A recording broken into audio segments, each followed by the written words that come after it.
you for joining us. I hope everybody is doing well. As always, we are joined by our people from Gaza, and we always start with the people from Gaza. And today we have a packed agenda. So we're gonna try to be as efficient, timely as possible. We have a few speakers that are scheduled today. So hopefully you can stay with us for the entire webinar. And for our YouTube viewers, welcome. And we look forward to your feedback and engagement as usual. So without further ado, I'm going to start with Ahmed, who comes to us from Gaza. And Ahmed has an update, and we will ask him to give us a song, if possible. تفضل يا أحمد. الله يمسيكم بالخير جميعا. اول شيء I'm gonna speak in Arabic. الله يمسيكم بالخير جميعا الله يمسيك بالنور. شكرا لعملكم. دكتور رضا حبايبنا كلكم حبايبنا والله. I'm gonna speak in English right now. I want to say hi to everyone.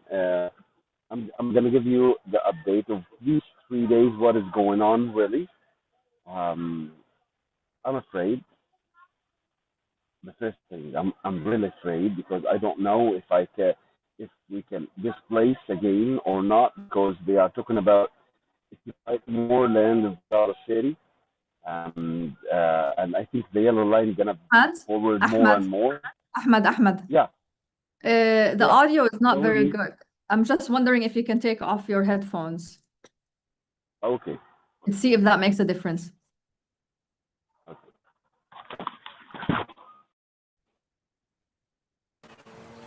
Yeah, you can hear me now?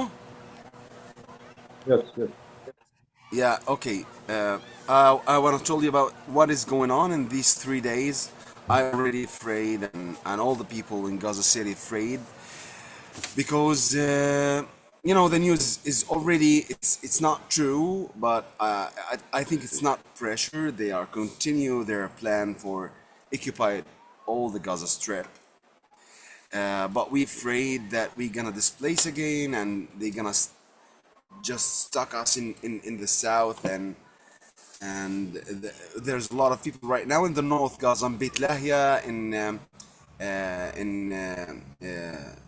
Shara Jala, these places. There's a lot of people right now. I saw a lot of people are displacing here from Rashid Street, because they are striking a lot of places. They don't care about how many people's in this place that they strike, and they destroy all the houses there. In these 3 days it was horrible, and yeah, I think they don't want to have a good time in Eid, but فشرت عينهم. احنا مبسوطين, we are very happy. وعشنا أجواء جميلة في العيد, ووزعنا لحمة وغنينا. طبعا غنينا, that's mean we are singing, I'm trying my best to let the kids have fun, even in these circumstances, even there's bombing and there's striking.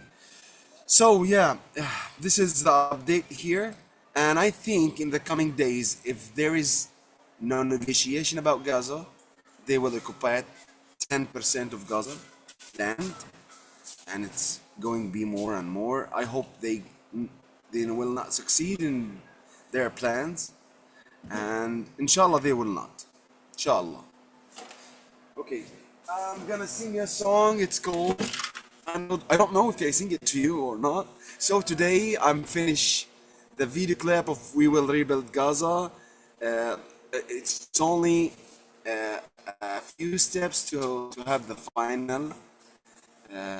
Inshallah, maybe in 2 days I will release it, inshallah. So I'm gonna sing a song for you. It's called I Have No Address. You know this song? Have you heard it? Yeah, you heard I Have No Address. I think you sang it to us, not on the webinar, but just to the 3 of us. Okay. You want me to sing this one? Okay.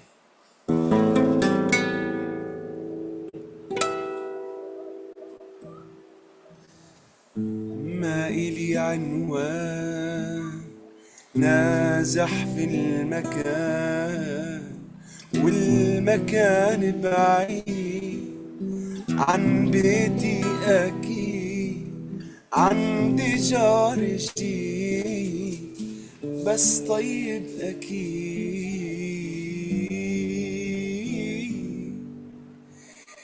بيحكي لي هالجار بعيونه إصرار، عنده 8 ولاد بس غابوا الأحباب، وبلشت الدموع والقلب موجوع. يا عالم فلسطين يا حرة، غزة الدوم مهما تطاول هالمجنون لابد رح يجي للظالم يوم. أطفال تحت الرادم نايمين من قصفك، احنا مش خايفين الشمس رح تطلع والعتمة حتزول.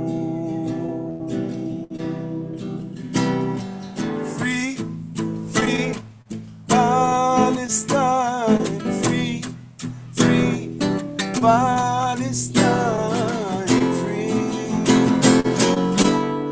free Palestine. Sing to me, with me, yalla. Free, free Palestine, free, free Palestine, free, free Palestine. ما إلي عنوان.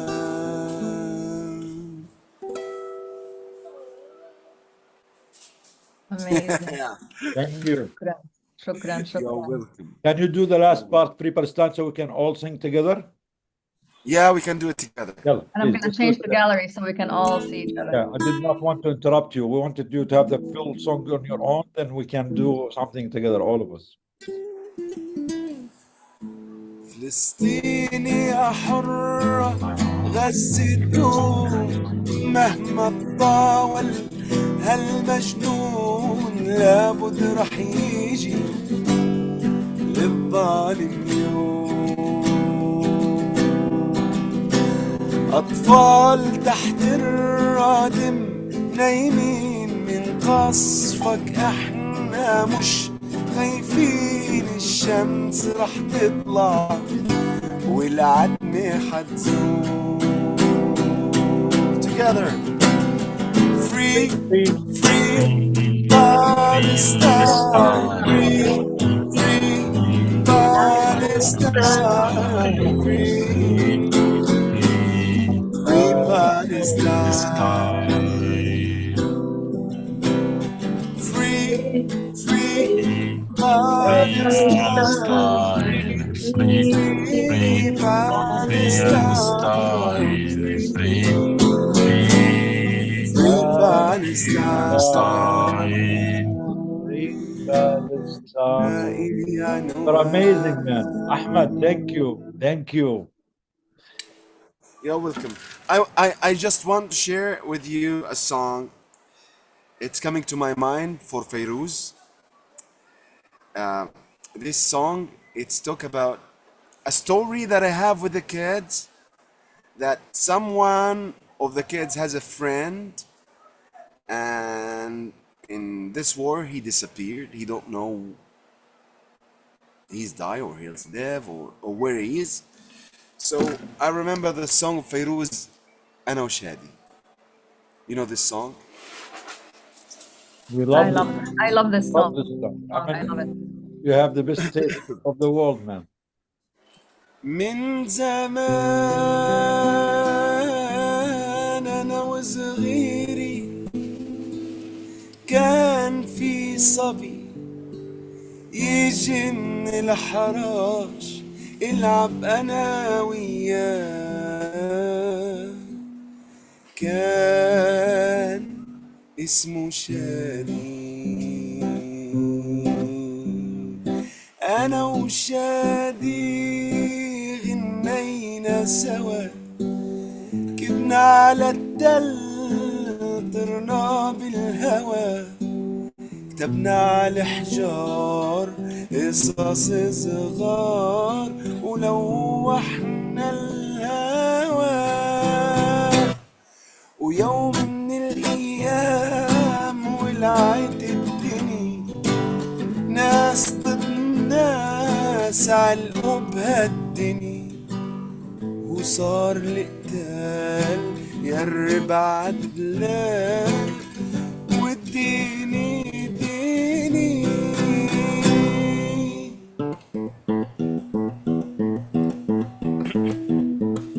علقت عطرة في الوادي، شادي ركض يتفرج، خفت وصرت اندهله، وينك رايح يا شادي؟ اندهله ما يسمعني، اسمعني، ابعد ابعد الوادي. اندهله ما يسمعني، اسمعني، ابعد ابعد بالوادي. من يومتها ما عدت شفته، ضاع شادي. والتلج اجا وراح التلج، 20 مرة اجا وراح التلج، وانا صرت اكبر، شادي بعده صغير عم يلعب عالتلج عالتلج.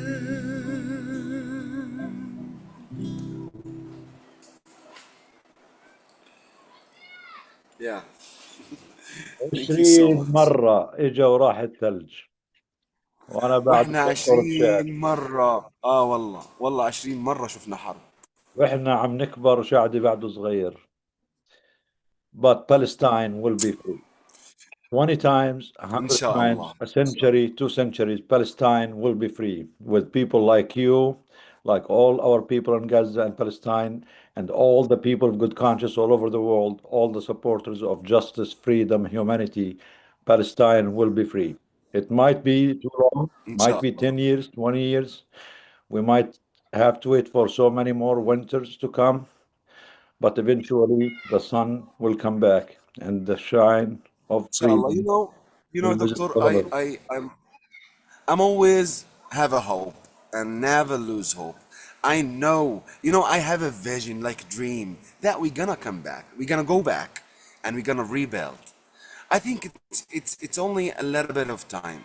The, uh, I'm always thinking about, I have to go back to my home. I have to see my land, to smell the flowers of the trees there in Beit Hanun.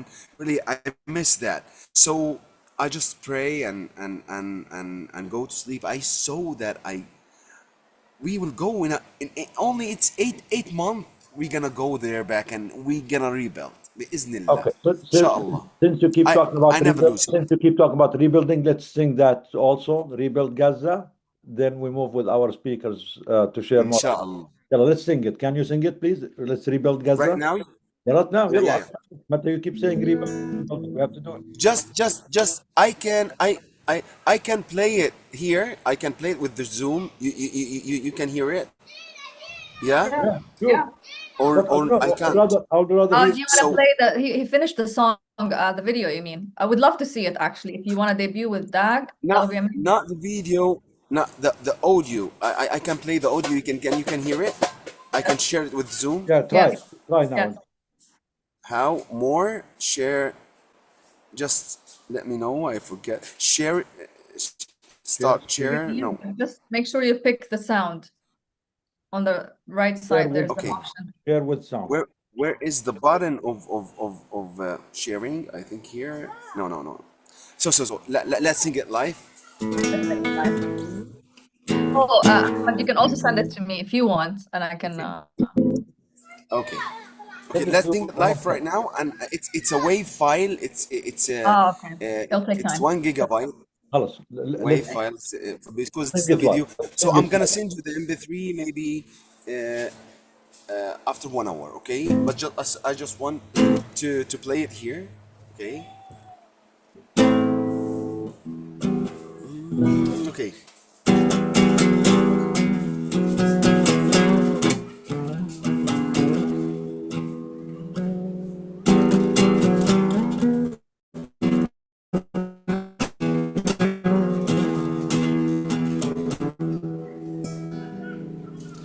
هدموا بيتي جرفوا أرضي ومش رحلي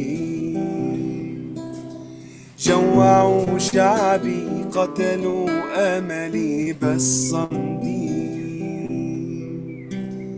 هدموا بيتي جرفوا أرضي ومش رحلي جوعوا شعبي قتلوا أملي بس صمدي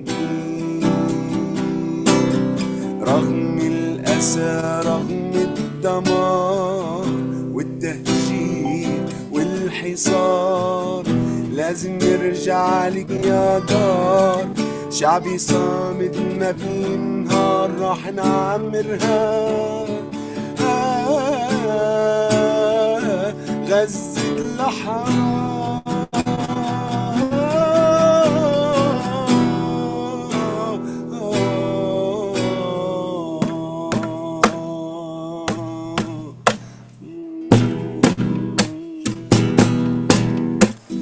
We will rebuild Gaza. We will rebuild Gaza. Together. Papa. We will rebuild Gaza. We're gonna rebuild it. We will rebuild Gaza. Free Palestine, free Palestine, free Palestine. We gotta rebuild. Free Palestine, free Palestine, free Palestine, free Palestine, free Palestine, free Palestine, free Palestine. Inshallah. Thank you so much. Thank you, Ahmed. Now let's go back to the reality. You made us smile, but we know there are a lot more hard truths and hard Yeah, facts. yeah. After that, I wanna sing a happy songs for you Maybe to at the end. to make a music therapy. But yeah, not now, Ahmed, but maybe at the end, because we have too many speakers waiting. They want to share with us, unfortunately, more uncomfortable truths about what's happening. We're going to start with Dr. Abdul Wahab Abu Warda, the trauma and general surgeon from Al Shifa Hospital, to give us updates about the latest situation, casualty situation in Gaza at Shifa Hospital.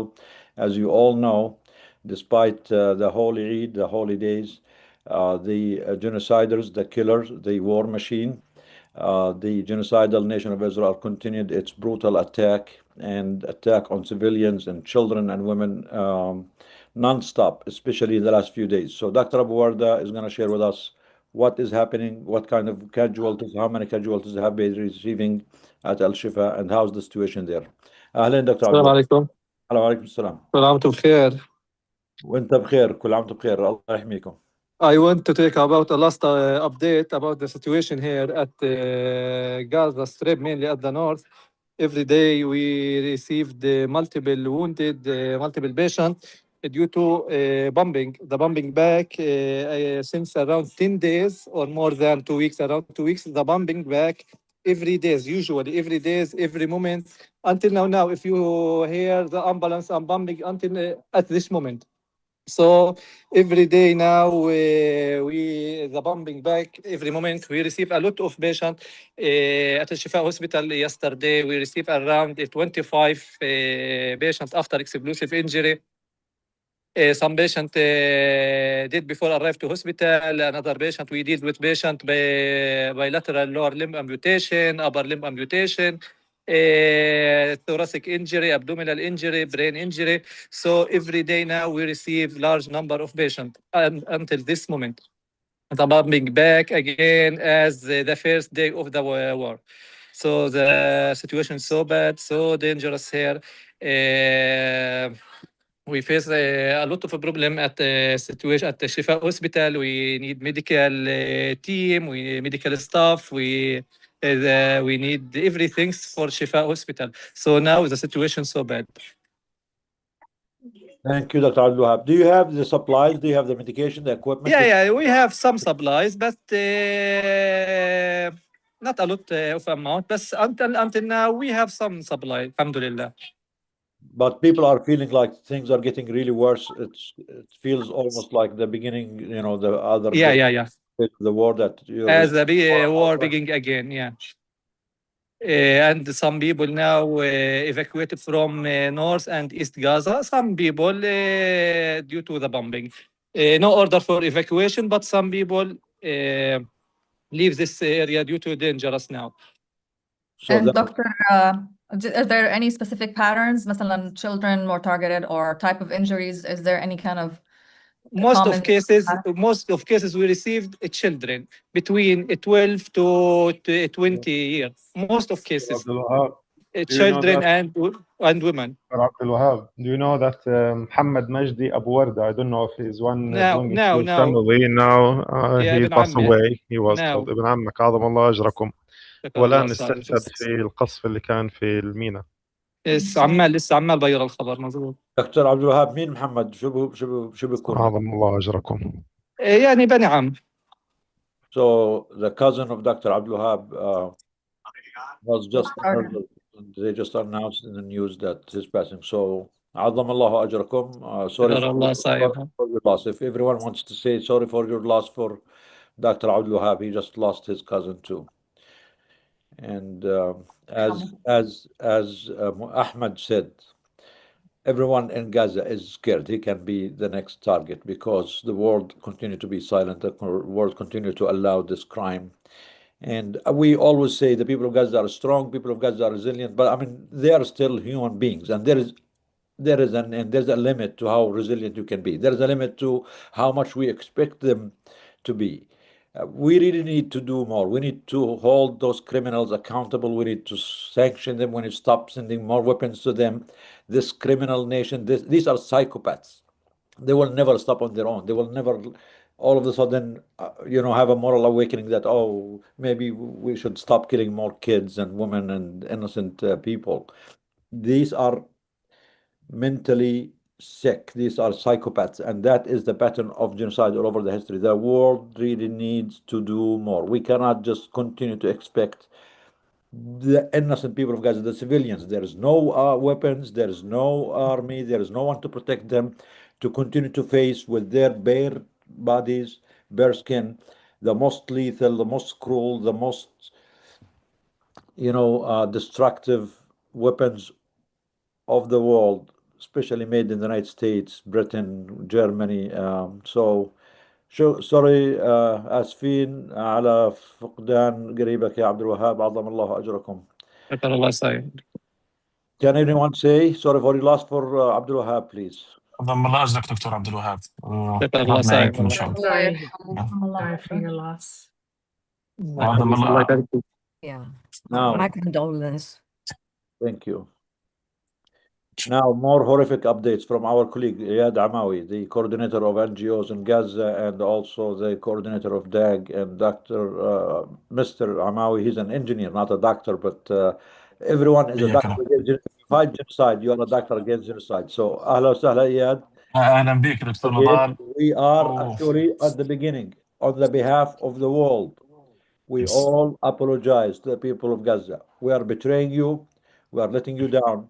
Not you, no other human in the world should go through this, should face this, especially from our weapons, from our tax money. We are funding this, and this should stop. تفضل إياد. الله يزيد فضلك. First يعني عيد مبارك، كل عام وأنتم بخير.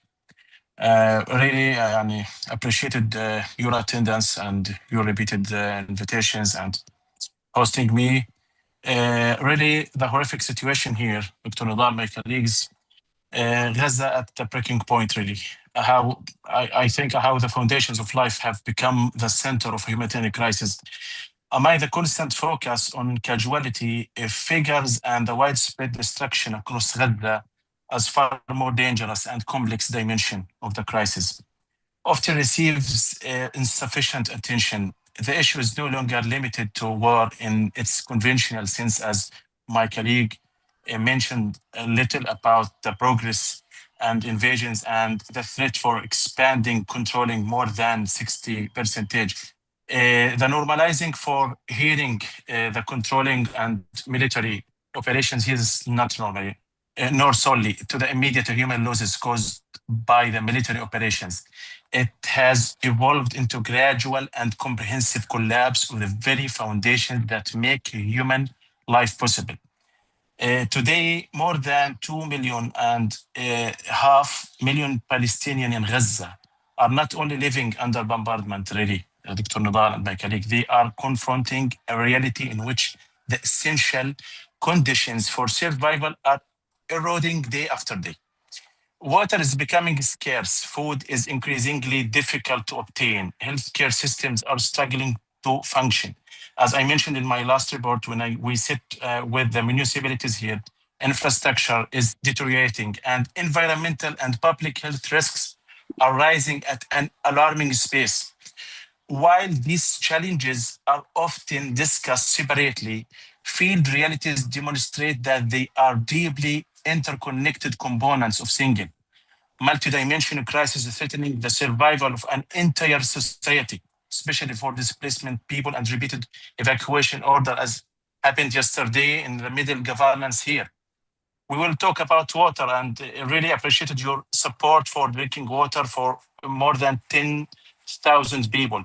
The lifeline that is disappearing with the arrival of summer and rising temperatures, the water crisis has become one of the most urgent humanitarian challenges facing Gaza here. And as I mentioned in our last report to the media, I recorded a lot of testimonies, more than 800 people walking more than 5 kilometers to obtain and seeking drinking water. Access to clean water is no longer guaranteed. For hundreds of thousands of families, it has become a daily struggle. Water networks, pumping stations, and desalination facilities have suffered extensive damage. And also we talk about a fuel shortage, the lack of maintenance, supplies, and operational constraints have significantly reduced water production and distribution. Current production capacities meet only a fraction of the population's actual needs, forcing humanitarian organizations to rely increasingly on water trucking operations to supply displacement camps and overcrowded communities. As my colleague Ahmed mentioned before, in the last report, for the shortage of the drinking waters and the threatening for preventing also municipal services here. Yet these emergency measures can't compensate for the collapse of water infrastructure. Families often spend hours, my colleagues, waiting for limited quantities of waters. And while many are forced to store water in unsafe conditions because they have no alternative, the water crisis is not merely a shortage of basic services, a direct threat to public health. Clean water is the first line of defense against disease. When access to water deteriorates, the consequences quickly extend to the sanitation, hygiene, nutrition, healthcare, and overall community resilience. And also when we talk about today, we sent a new human appeal, Dr. Nidal, about, we mentioned in our title in Guardian new article, the silent collapse, the engine oil and maintenance crisis. Among the least visible, yet most consequential crisis is the shortage of engine oil, lubricants, and maintenance supplies.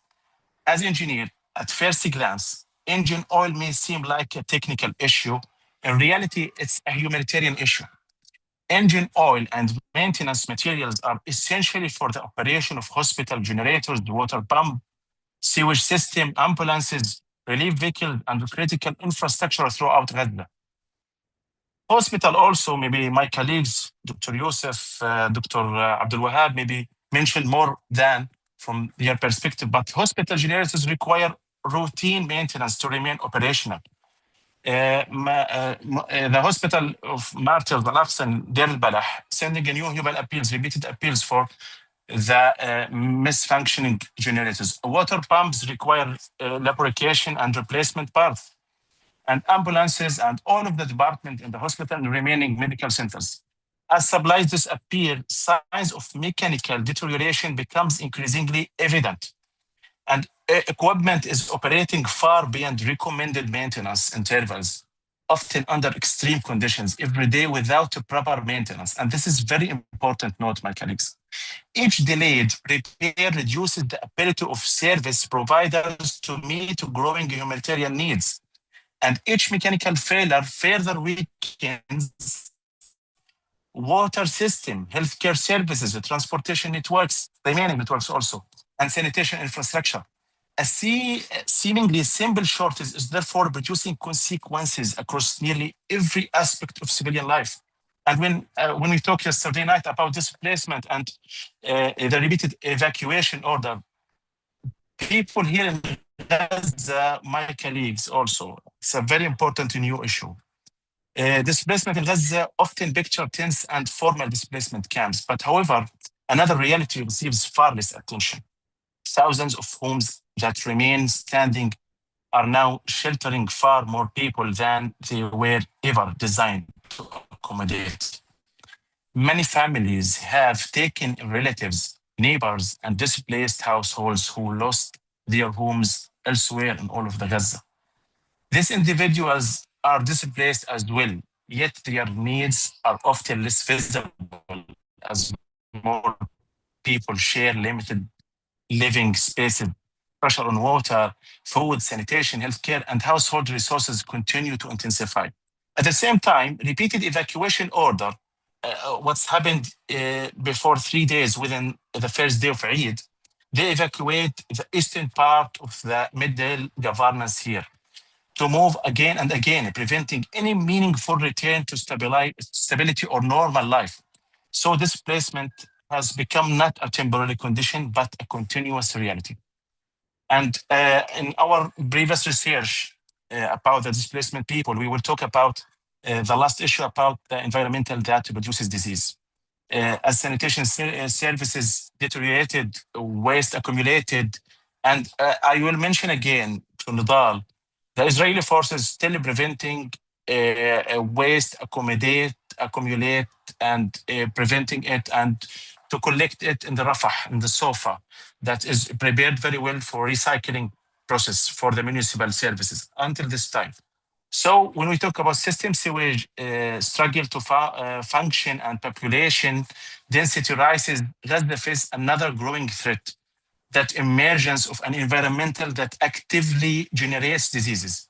Recent field assessment have documented widespread rodent infestations, and in journal channels, they have new interviews and documented infestation for the rodents from our last reports throughout displacement camps and shelter areas. And also families report large number of rats inside around shelters. Food supplies are frequently contaminated or destroyed. Water storage areas are increasingly vulnerable to contamination. Temporary shelters themselves are being damaged also. So when we talk about also the reusing starvation as a weapon, as we talked before, by the reduction for the amount of daily meals from the world kitchen, I think this is another hidden process. They need to expel some people to increase the expulsion, to let them free and under the bad conditions they have made by their hands. In Gaza today, food insecurity is no longer an abstract concept also. Hunger has become daily experience for a growing number of families. With the unemployment higher rate, many households struggle to secure enough food while purchasing power continues to decline and humanitarian assistance remains insufficient compared to the scale of need. For many families, the central question is no longer what the future holds. It's how they will obtain their next meal. This reality carries profound health, psychological, and social consequences. And when we compare the actions and services from all of the organizations, they still like World Kitchen, when they serve settlers in the Israel, they provide them with the heat meals, but in the Gaza with the little amount of vegetables, little amount of frozen meats. So this is very clear for us here. And also when we talk about the International Day for Missing Children, Dr. Nadal, I will end my speech with this very critical point. We talk about more than 2,900 missing children, most of them under the rebel.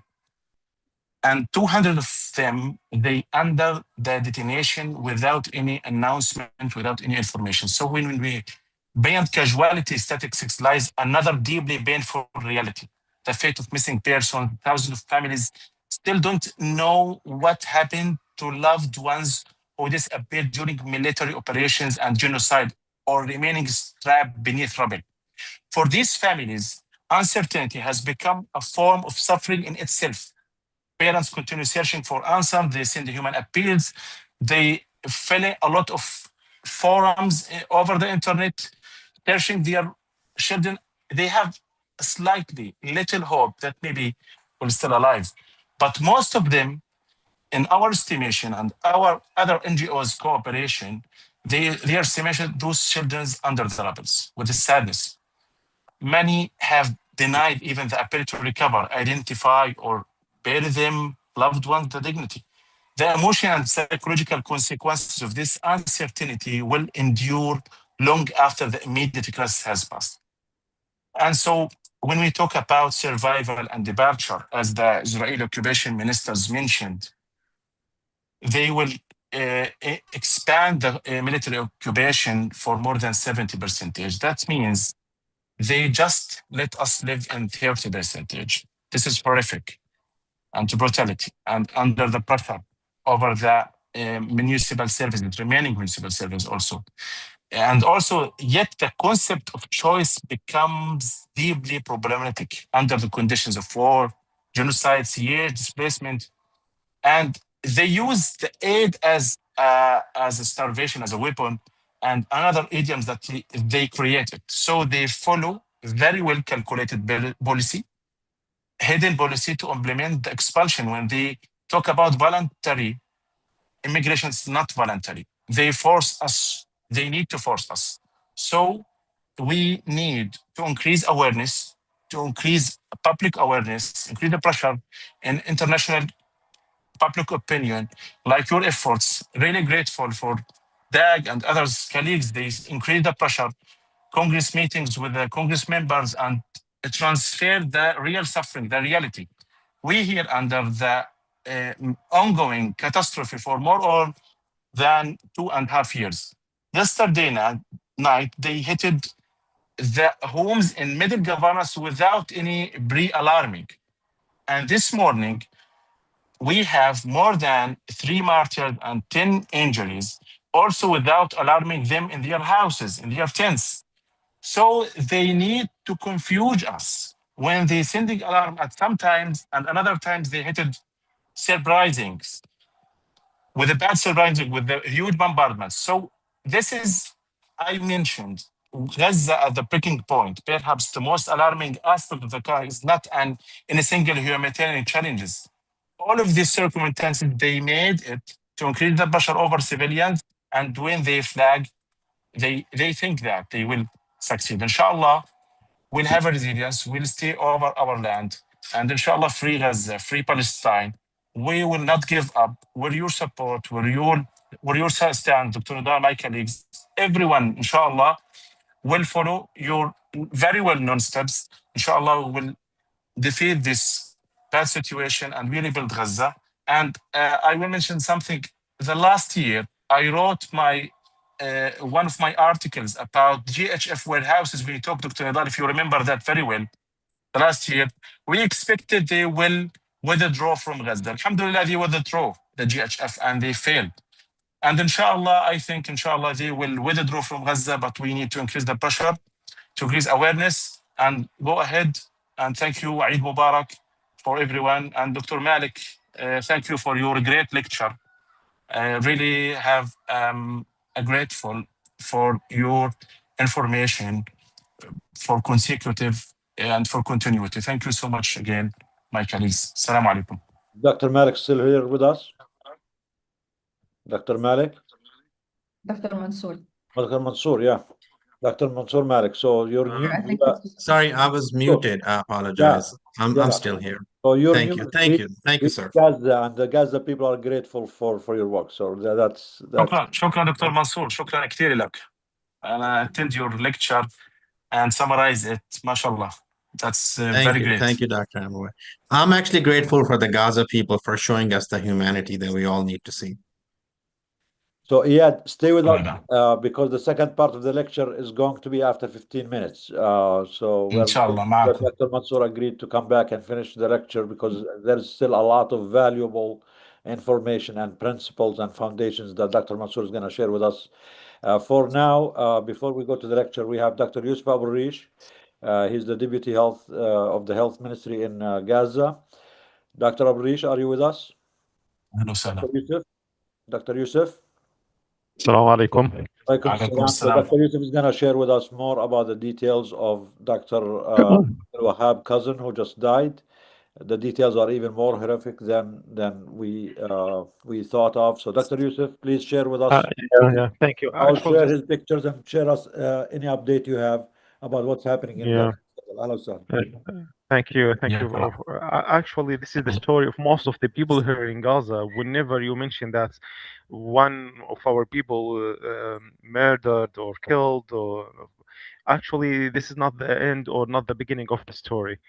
You know, the phrases which was nowadays almost used in between the people here in Gaza, they are mentioning the phrase that unfortunately he was the only survivor. So, or they are using the opposite phrase, which is fortunately the whole family passed away, or the whole family is killed, and they didn't left anyone behind them. An example, actually, I'll mention two examples of the people who were died or killed this morning. One, of course, is the cousin of Dr. Abu Warda, and he was Can we share his picture, please? Can we share? This is the young man. This is the cousin of Dr. Abu Warda who got murdered this morning. Maisa, please. You just shared it, but so this is the young man who just murdered. Actually, he was publishing something on the Facebook. Actually, he was mentioning that his father, unfortunately, after they are attacking his home 1 year ago, it was in the 26th of May, 2025. He was mentioning that unfortunately, I lost my father, I lost my mother, I lost my brother. Just 1 second. This young man, this is a post that he posted a year ago. The guy who got killed today, this is a post he posted a year ago. It shows that at that time, May 26, 2025, to the dot, a year to the dot, he lost his father, his mother, his journalist brother Hassan, and his youngest brother Ibrahim, his nephew Inas, and his nephew Hamza. That was May 26, 2025. And today, he himself became the victim of the brutal, genocidal Israeli army. تفضل دكتور يوسف. Another example, Dr. Jamal Naim. Dr. Jamal Naim, unfortunately, we missed him again this morning. He is a very senior dentist here in Gaza. He's one member of the Palestinian Medical Council. Again, he lost his mother. His mother was killed 1 year ago, and he's the father of 3 murders. 3 of her family were killed, and he's a grandfather of another 3 murders. And he developed a brain tumor. Unfortunately, he was so delayed, and there was no opportunity for him to go outside to complete his management. And unfortunately, when he was allowed to go outside, he was so delayed, and unfortunately, he passed away this morning. So this is an example how the families and how the people are acting. Although he's a very senior doctor here in Gaza, and he's a dentist, and he's very famous. He was the dean of the Palestine faculty of dentist, but unfortunately, he passed away after he was losing at one time his mother and the three of his sons or daughters and the three of his sons of his daughters and the other families. So those are an examples of the people who are living of Gaza. And as I mentioned, all the time the people are using the phrase that unfortunately, unfortunately, there was one person left behind the family. So Dr. Naim, how did he get killed? To work? Dr. Naim himself, he passed away because of brain tumor. Okay. He was developing brain tumor, but unfortunately, he was delayed for more than 1 year. And after they allowed him to go outside, it was so delayed and in the end stage of brain tumor. And unfortunately, he passed away this morning after they completely destruct his private clinic, his home, and they killed the mother, and they killed three of his daughters, and they killed the three of the sons of his daughters. Yeah, sorry to hear that. And yesterday, تعزينا لك دكتور يوسف، تعزينا لك أيضا دكتور يوسف. الله يرحمهم. الله يرحمه. الله يرحمهم يعني. And I want to share the picture of our colleague also, the doctor, head of nursing, what's his name? Jamal Yusuf Abu Aoun, who was murdered yesterday. He was, I think, the chief nurse at Al-Aqsa Hospital OR and another hospital. If you can share his picture, Krama, or I can share. Let me see. You want me to share, Nida? Yeah, please. The doctor from yesterday that we posted, Dr. Yusuf Ma'in. Yes. Jamal Yusuf Abu Ma'in. Yeah, please. Thank you. The head of nursing. Head of nursing and the OR, head of OR at two hospitals. I mean, the thing is, I mean, at one point, people do reach a breaking point when you keep killing their doctors, their healthcare workers, their engineers, their professors, the one who keep holding the society together. So we cannot really underestimate this. This is very serious. We really need to push more, intervene more, exert any pressure we can. This is the colleague we lost also yesterday. Look at these young people, very talented people. Their people need them. They did not commit any crime. These are civilians. These are doctors, nurses, healthcare professionals. They did not commit any crime to deserve this. And the world continues to stay silent in the face of these tragic, catastrophic, mass slaughtering machine that the world is funding. This is absolutely disgusting, even for those who do support Israel or whatever, or have any sympathy for Israel. I mean, there should be some limits where you say enough is enough. Enough is enough. It's just this country is going completely rogue. It's not a state, it's a gangs, and they are not following any law. And we are lucky that, more and more people are waking up to them. Even the UN, actually, which made them really mad. The UN 2 days ago added Israel to the blacklist of countries committing, sexual abuse and sexual violence, which is decades delayed. They should have been on that list long time ago, and they have been pressuring and blackmailing the UN not to do it. Last year they wanted to do it, but they were blackmailed. But this year they just had enough because it became like a public knowledge. Even New York Times, imagine New York Times publishing, extensive reports of sexual abuse. So the UN is not doing it because they are all of a sudden have better morality. It's just they could not hide it anymore.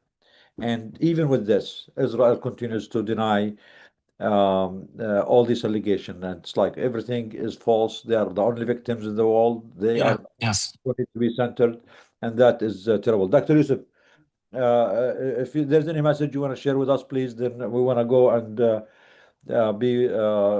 have the second half of Dr. Mansour talk. Dr. Yusuf, تفضل. And Iyad after that. Dr. Yusuf?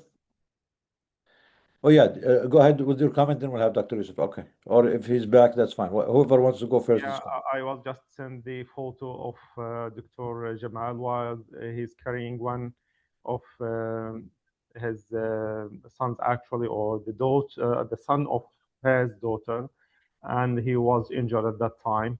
I send you the picture Yeah. of Dr. Jamal, and again, this is another picture I'll send you while he was with two of his daughters when they were graduated. Both of them are doctors, actually. Yeah, this is Dr. Jamal. Dr. Jamal is a very well-known figure. I mean, Yeah, I know him. yeah, he is. Oh. And haram. That also brings us the point of we need not forget about the indirect killing. So it's not just the bombs that are killing people, it's the lack of access to treatment, to medications, to Actually, we miss him. We miss him. There's another photo while he's in between of two daughters. Both of them are doctors, and both of them were killed. Yeah, let's share that. Oh my God. Oh my God. Do you want to share this, Karama? Or Maisa? The last picture you just shared. So he's a doctor, he's a senior doctor. Two of his daughters are Three, doctors. actually, three of, yeah. Nidal, The send that picture, picture to Maisa. the picture actually is of two of his daughters, but actually three of his daughters were killed. Maisa, can you share it? Can you share it, Yeah, please? I'll send it Yeah. to I did. Karama. I did send it now. Yeah. Yes, I'll share. Just give me 1 second.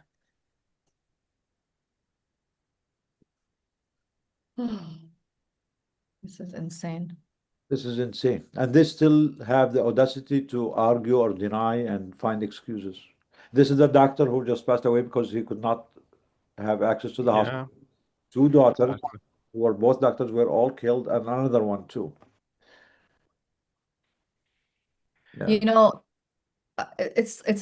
Canada is about to have this walk, this annual disgusting walk called Walk with Israel. I'm sure Gore has something to say about it. I will wait for him. I think he's busy, but like anyone who has the guts or even the audacity to join this walk should be criminalized. How do people like openly go and support such a genocidal state? It's disgusting. Of course, it's protected and backed by our criminal complicit government, of course. I mean, So look at these young ladies. Look at their father. Do they look like criminal people to anyone? Or do they look like someone who's threatening a nuclear state or threatening the empire of the United States? Yes, Dr. Nadal, they need to normalize this scenes. Look at them, man. Look at them. The most innocent, the most ambitious, the most normal people in the world. He people taught that are all the keeping kids to people be alive. doctors. They kill them because they don't want them to keep people alive, of course. Why is the Yes. AMA and the APA, they continue to be silent on this? These are our colleagues. I mean, if you don't want to, practice your profession and your humanity as a profession meant to protect life of everyone, I mean, at least speak up for your colleagues. These are our colleagues, dentists, doctors, nurses, paramedics, at least Everyone. do something. Yes. Yeah, تفضل yes. Also, Dr. Nadal, I will add a very important note in addition to Dr. Youssef. They gave also permission to one of our colleagues as engineer at the coastal water station to fixing drinking water pipelines in the eastern part of the Gaza Strip before 2 weeks. I mentioned that in my last interview with the BBC.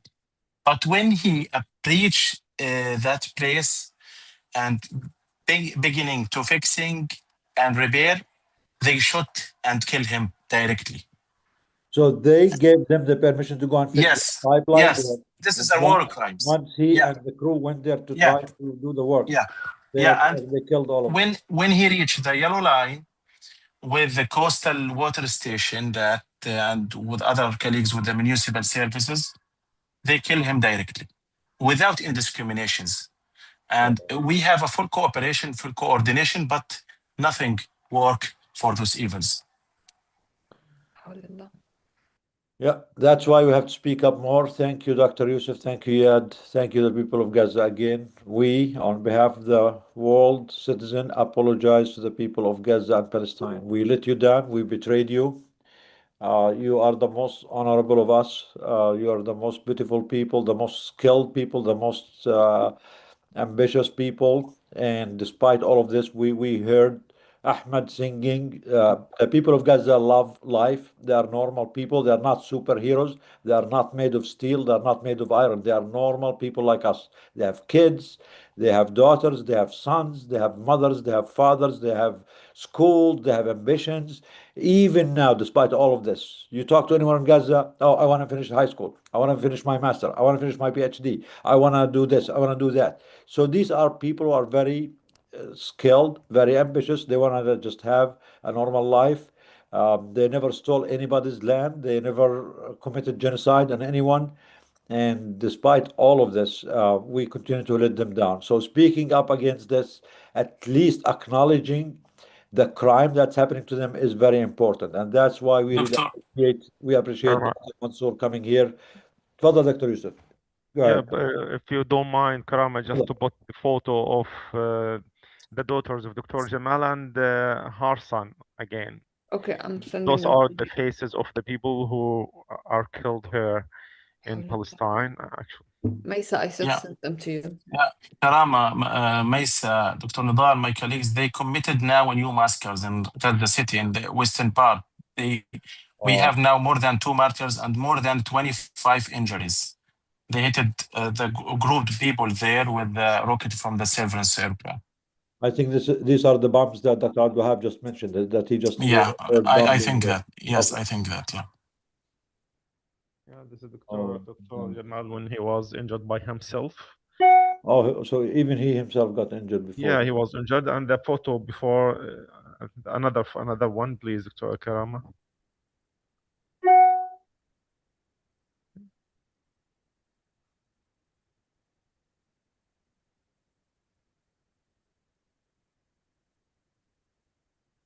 Yeah, she's a dentist, and this is her son again.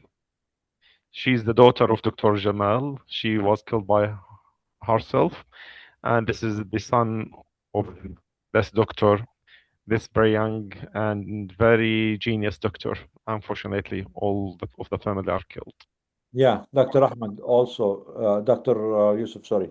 Let's also say their names. These are full human beings. They are not just numbers. Her name is Shayma She's Dr. Shaima Jamal Jamal Naim. Naim. Doctor, a dentist, and that's her son. Shayma, remember their names. Shayma Jamal Naim. Her father, Jamal Naim. Her sister, I don't have her name, but this we also need to keep, acknowledging these people as whole human beings. They have lives, they have families, they had futures, they had dreams. They And built the other doctor, her sister, she's Dr. Samah. Dr. Dr. Samah Jamal Naim. So sorry for your loss, Dr. Yusuf. We really There's another one. She is called Batul Jamal Naim. So those are the three daughters who were killed before. Batul Jamal Naim and Samah Jamal Naim and Shayma Jamal Naim. And again, he himself, he was injured, and his mother was killed, and he was delayed, and unfortunately he passed away while he's not able to reach the medicine and the treatment. Yeah, Dr. Yusuf, thank you also. Thank you. I'm very grateful that the people of Gaza have people like you. Dr. Yusuf is, mashallah, he's a full archive of everything that happened in Gaza. He has all the information, the data. And we in DAG are partnering with Dr. Yusuf and the Doctors of Gaza. We're going to start a book project authored by the Doctors of Gaza about their experience, what they went through, how did they manage, how did they manage to keep the healthcare system going? The book is going to be their truth, their own lived experience. They are the authors of that knowledge. Part of it is document what happened to them, and part of it document how did they improvise, how did they manage to keep things going despite all these difficulties. And part of it is a way for the people of Gaza to educate the world and the medical community in the world that betrayed them, that if you ever um, lived under these circumstances, these are some procedures, some techniques, that approaches that the doctors of Gaza have invented or were forced to invent, that it can be of use to you. If it is ever going to be useful anywhere else in the world, the doctors of Gaza are are happy and willing to put this knowledge into a full document. So inshallah, this work is coming. Dr. Yusuf and few of our colleagues are already Inshallah. starting this work, inshallah. Inshallah. And again, as we always say, Gaza is the compass, and they are going to treat us. And part of what us in the global medical community should do is what Dr. Mansour is doing. We are really grateful. We are happy that he came back. Whenever there is any talk about anyone about the genocide, there might be some trigger points here and there, some disagreements, which is fine, as long as we have an open space for discussion and feedback. And what Dr. Mansour is trying to do is, as a doctor, as a human being, he wants to name the disease as is. No ifs, buts, or whatever. No mincing words, because it is our oath, it is our moral obligation as doctors, as physicians, to name the actual illness, to make the diagnosis first. Then we can discuss how we treat it. That's why he insisted on this talk, and he was awarded the Chester Pierce MD Award for this, for the integrity and for the moral approach. Because what is happening in Gaza, it's not a war, it's not a conflict, it's not Hamas. This is a genocide, a full-blown genocide on civilian people. And as healthcare community, if we want to find a way out of this, we really first need to name it as is, even if it's not comfortable. I mean, there are things that Dr. Mansour might say might not be comfortable with us, which is fine. It is okay to be uncomfortable as long as Dr. Mansour and his colleagues and anyone who has a conscience of the world are saying the truth, because what should make all of us really, really uncomfortable is the crime itself, not its name, not when Dr. Mansour said or Krama said or Dr. Yusuf said. The crime itself is what should make all of us go insane, that we allowed this to happen for at least the last 2.5 years, although it's been happening for 100 years. So without any further delay, Dr. Malik Mansour, thank you. We appreciate all you do. We know there's a lot of pushback against you, and you continue to stay brave and tall and strong. And we are here behind you. You got our support. And please go ahead and do the Thank second. you. Thank you, Dr. Nadal. Can you see my slides? Can everybody see my slides, right? Not now. Please No. share them one more time, please. Yeah, you can share it. Try one more time, please. Okay, I can try one more time.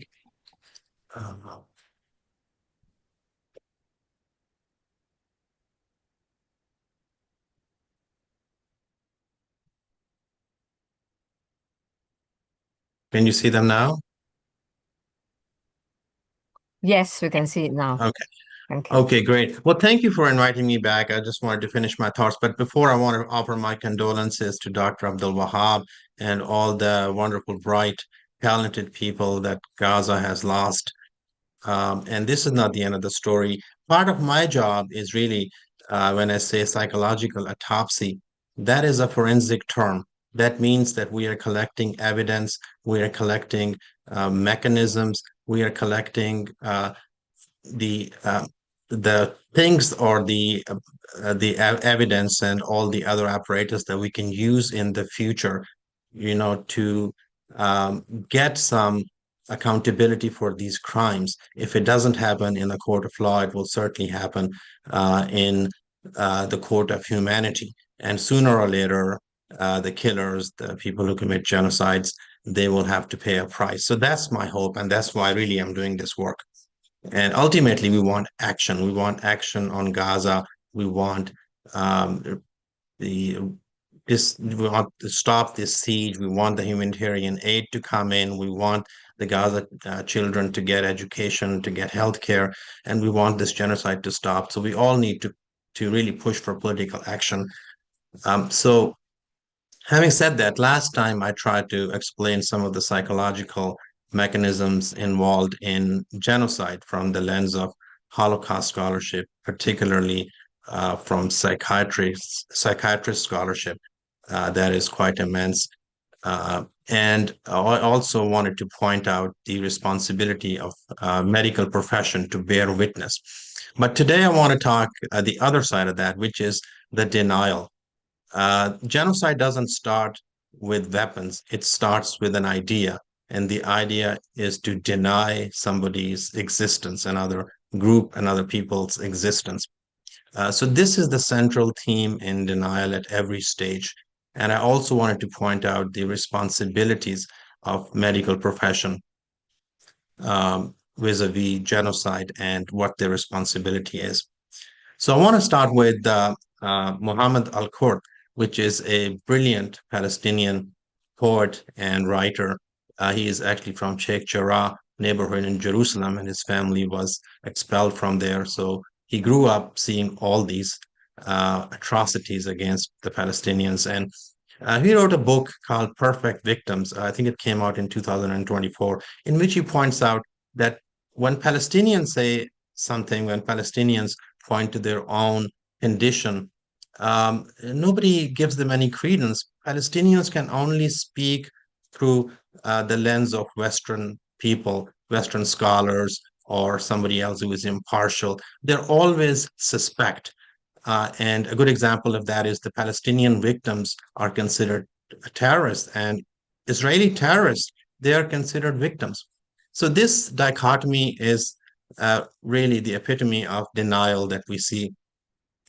And Al-Kurd says it, the politics of appeal. You know, we have to appeal to the human senses. We have to appeal to humanity. We have to appeal to the killing of kids and all these things to see if they would show mercy to Palestinians.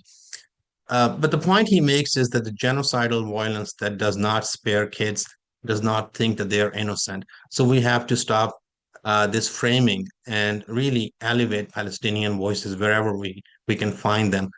We should augment them and should never, under any circumstances, replace the indigenous voices of Palestinians. So in that sense, I'm here really to speak on behalf of my colleagues from Gaza who cannot be here because all of them have been killed. All 8 psychiatrists in Gaza have been killed.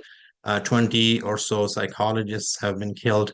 I'm here for Dr. Fadel Abi Hain, who is a well-known Palestinian psychologist. His expertise was trauma care, and he traveled all over the world presenting lectures, workshops. I met him doing some of those. I'm here for Dr. Ismail Abu Rekab, who was the chair of the Gaza Ministry of Health in the psychiatry department. He cannot be here. And none of these people can be here because they're no longer with us. So who is going to speak up for them? And I'm also here to speak up for Gaza Psychiatric Hospital, the only psychiatric hospital in Gaza which had 40 beds actually, and was hit with a direct bomb, you know, on November 2023, and it was destroyed, killing the patients and the doctors and the healthcare workers inside. There have been more than 1,500 healthcare workers who have passed away, who have been killed, murdered, directly or indirectly. All 32 of the hospitals have been destroyed. So that's why all the community, all the medical community should speak up. It's all of our interest, it's all of our business to speak up against these atrocities. I'm here for Dr. Sama Jabbar, who is a very well-known Palestinian psychiatrist from West Bank.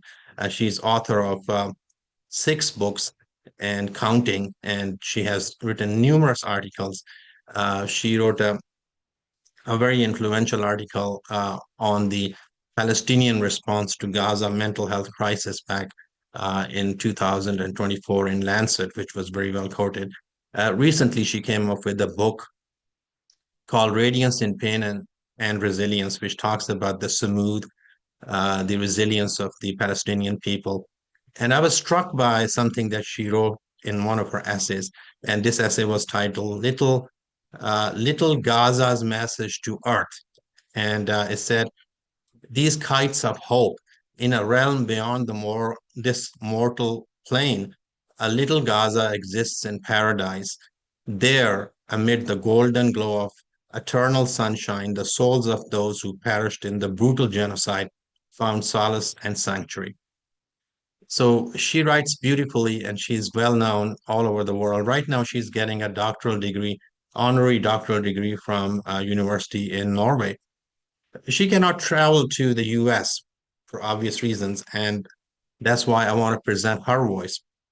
So while she is being honored all over the world, her work has been erased, is being erased by one of the largest publishers in the world of academic and scientific books, which is Nature, Springer Nature.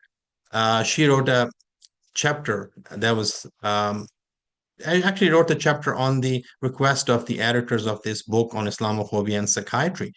And she presented cases of Palestinian children going through the trauma.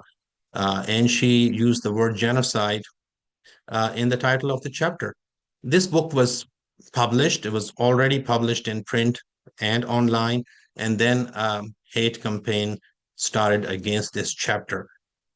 And then Springer announced that they will retract that chapter.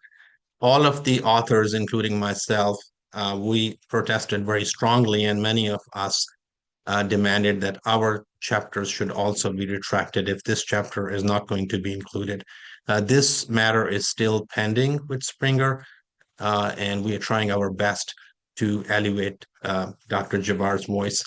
Here is some of the comments that were received as a reaction. Dr. Malik, before you go Yes. forward, we are hoping to have Dr. Samah Jabbar herself on our webinar next week. We're working on this, and we would love if you can join also. Absolutely, So absolutely, there absolutely. can discuss this point even further and elaborate more on this. Sure. Thank you for inviting her. Thank you. Love to do that. But just to give you an example of the few of the comments that have surfaced as a reaction to her chapter on this social media. She was told that she is a terrorist using her degree and words as weapon, and she wants to destroy the only Jewish state and exterminate the Jewish people. And there were threats against her. Maybe this scholarship should not be so inexpensive. And she was told that everything about Palestine is a effing lie. So this kind of propaganda propelled one of the leading publishers in the world to retract a chapter. It's unbelievable. The level of denial that exists about Palestine and Palestinian scholarship is unbelievable. And that's, I think, we need to work on very, very hard. And this is nothing new. This is a historical reality. Statements to deny Palestinian right of existence have been started in 1840s, actually. And the first of these statements is a lie that's called a land without a people for people without a land. That was started in mid 1840s by Christian Zionists. It was later adopted by the political Jewish Zionists. And all these people, these politicians in Israel who were born in Russia, Poland, or Ukraine and immigrated to Palestine, they said there's no such thing as Palestinians. There were virtually nothing when we started in Palestine. This has gone on even today, and we hear these absurd kind of statements from President Trump, for example, that Palestinians have no right to be in Gaza and they'll all be relocated.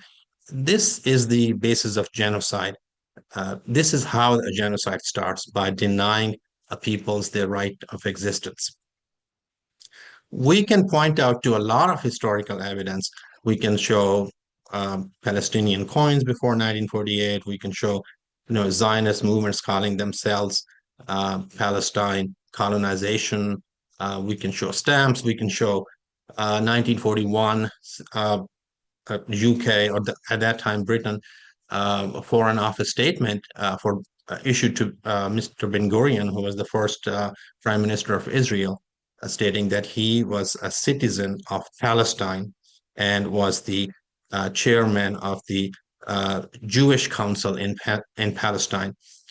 We can also show as evidence Ben-Gurion's own book called Eretz Israel, that was written in 1918 with Yitzhak Ben-Zavi, who was the second president of Israel, and they did a lot of historical evidence, historical research, and they concluded that the Palestinian Falahin are the descendants of the Jews who converted to Islam.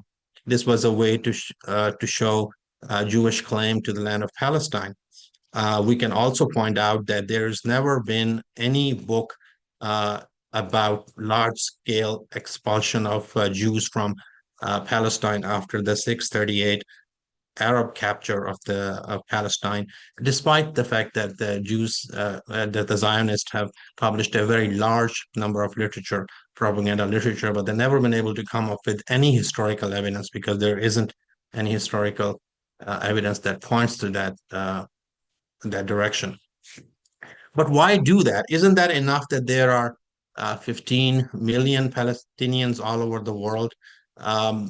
Were there any Pakistanis, for example, before 1947? Were there any Iraqis, Saudis, or Emiratis before the European colonization? There weren't any Israelis before 1948. So why put this very stringent and ahistorical test of national existence on Palestinians?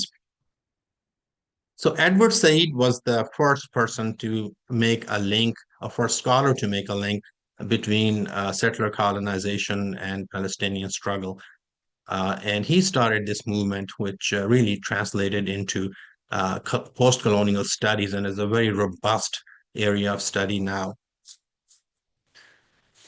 Edward Said actually quotes this article in his famous book, Orientalism. And this is a 1972 article from American Journal of Psychiatry, in which this learned psychiatrist opines that the reason Arabs have not accepted Israel is because of a wounded honor and fear. So he feels that the Arabs were defeated by Israel, and because of their broken honor, they cannot accept Israel, and they are fearful of Israeli domination. So if one accepts this, one has to ask, why then are the Zionists or Israeli government or Israeli supporters not accepting the reality of Palestinian existence? Is that not the same fear that they feel that the settler colonization cannot last indefinitely? It has to come to an end at some point, and they have to face the international justice. Isn't that the same kind of fear? And also, I think it's important to realize that Palestinian is not a fixed term in Zionist lexicon. It kind of contracts and expands depending on what the context is. And in some context, Palestinian is expanded to all the Arabs and all the Muslims. In other contexts, Palestinians are contracted to almost nothing and non-existence. So just like the state of Israel does not have any fixed borders, the definition of Palestinians also has no fixed borders, and they change based on the political expediency that one tries to get. This Edward Said points out that this wasn't lost on the Zionist leaders. This is Vladimir Jabotinsky, who is the founder of this revisionist Zionist movement, and he clearly says that every native population in the world resists colonists as long as it has the slightest hope of being able to rid itself. And what the Arabs in Palestine are doing, and what they will persist in doing as long as they remain a solitary spark, is that they will prevent the colonization of their land.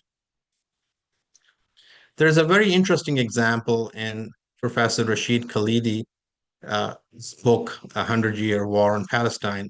Professor Khalidi is a Edward Said professor of history in Columbia University, and he gives this example from his own family. His grandfather, who was Yusuf Diyaddin Pasha in Ottoman times. At that time, Palestine was under Ottoman control. He was a very learned man.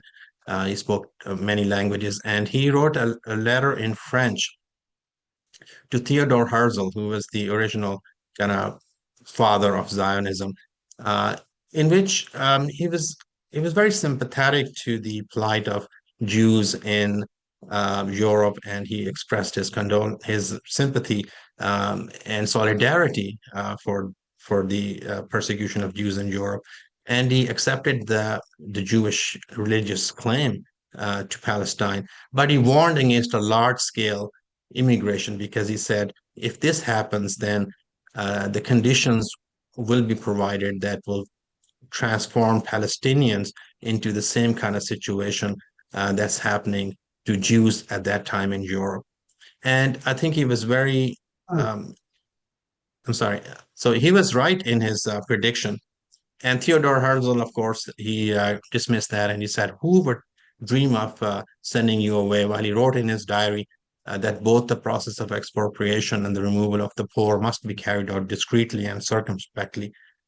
So this colonization or this colonial background cannot be separated from Palestinian genocide that's going on now.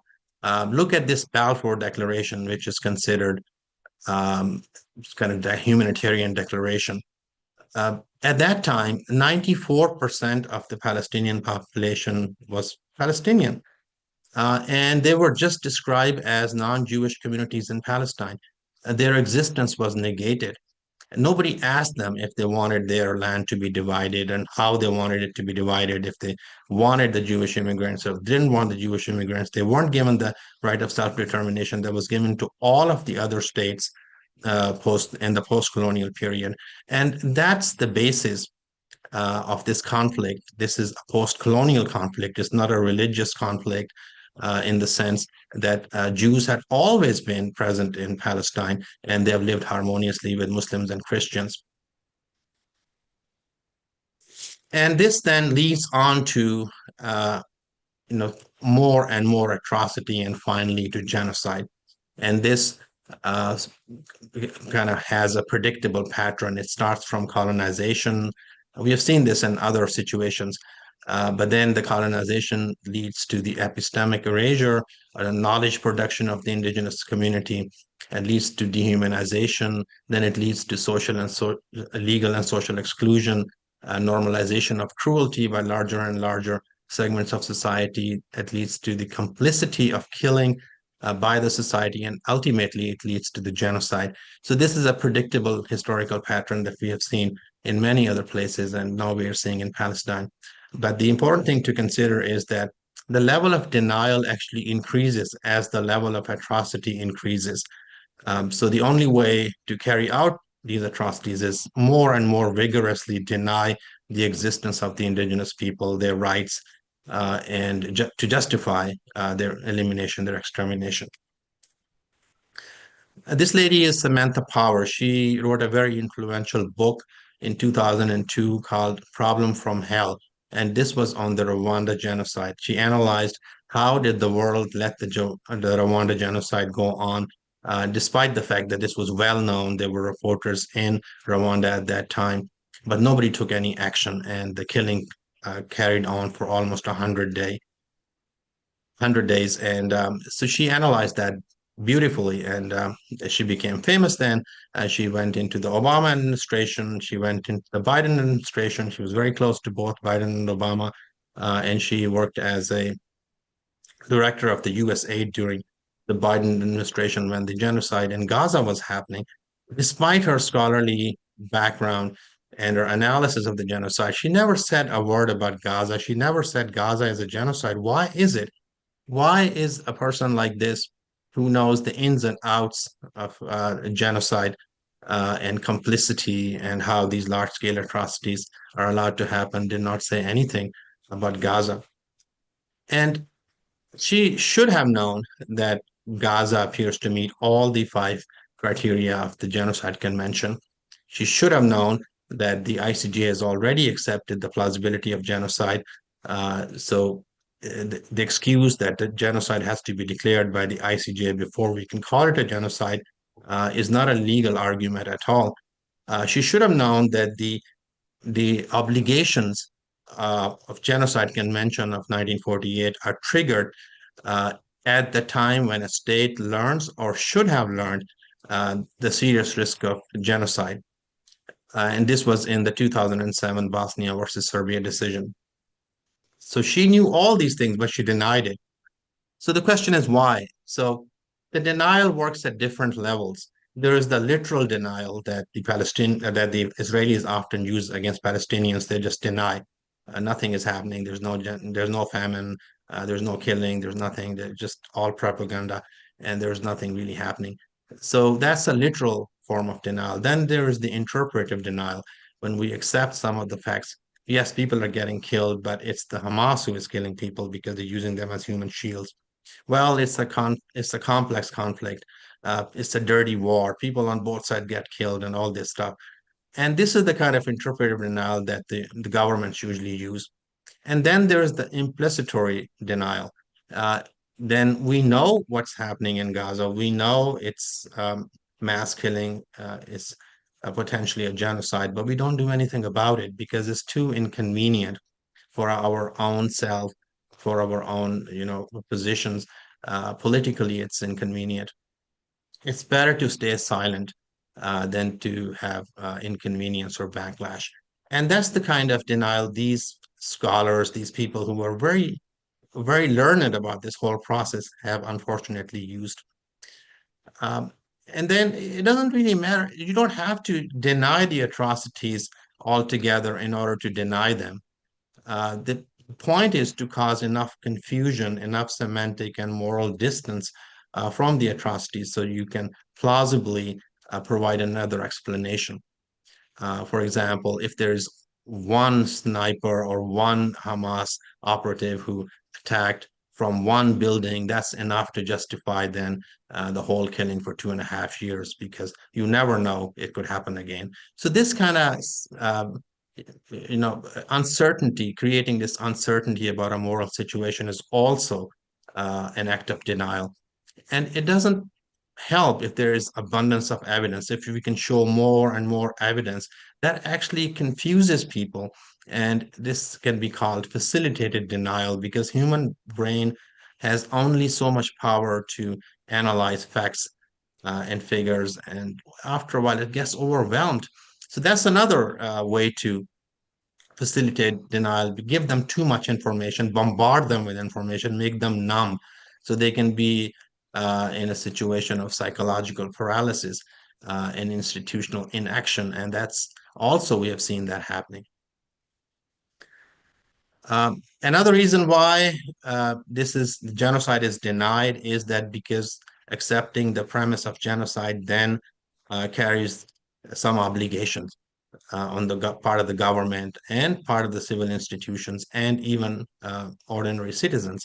If the government accepts the premise of genocide, they have to start arms embargo, they have to start trade restrictions, they have to cut down the diplomatic ties, they have to cut down the diplomatic cover, and all those things which are politically inconvenient. And it's easy to deny genocide, it's easy to just deny the whole thing, then be in a position in which you have to legally and ethically take some action.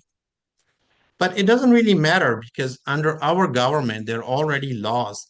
There are two laws in particular that prohibit sending arms to any outside country that might be complicit or might be involved in human rights violation. There's a very clear law called the Lehigh Law, and then there's the Section 542B of the Foreign Assistance Act. These laws have never been enacted. Congress passed them, but they never enact them. And they just as if they don't exist. But we have to insist that these are our country's laws, and we have to insist that these politicians actually enact these laws. So, as I said, not only the states, but the medical organization and the civic organizations also have obligations under Genocide Convention. And this is very clear. And there's not only Genocide Convention, but there are other conventions as well. For example, this Istanbul Protocol Against Torture, the UN Guiding Principles on Business and Human Rights. So all these precedents require the medical organizations to take some action when there's a serious risk of genocide or an actual genocide happening. And that means that you have to cut down, for example, relationship with the civic bodies of the country that's continuing to persist in genocide. So far, only one medical organization in the world has taken that action, which is required under the Genocide Convention, and that's the South African Medical Society that has cut down all relationship with Israeli Medical Association for ethical violations. So I know sometimes it's hard to talk about topics like Holocaust, but I wanted to point out a parallel between Holocaust and this current situation, not in how these atrocities were carried out, but the reaction to these atrocities. Now, Holocaust, I mean, after the Holocaust, there was a lot of debate how to deal with the Nazi criminals. And the Britain and the Russians, they were of the opinion they should just be killed. But the Americans actually fought very hard to establish a criminal tribunal, which was called Nuremberg, and try these leaders. There were 22 leaders, Nazi leaders, who were tried, and they were found, most of them were found guilty. Some of them were not found guilty.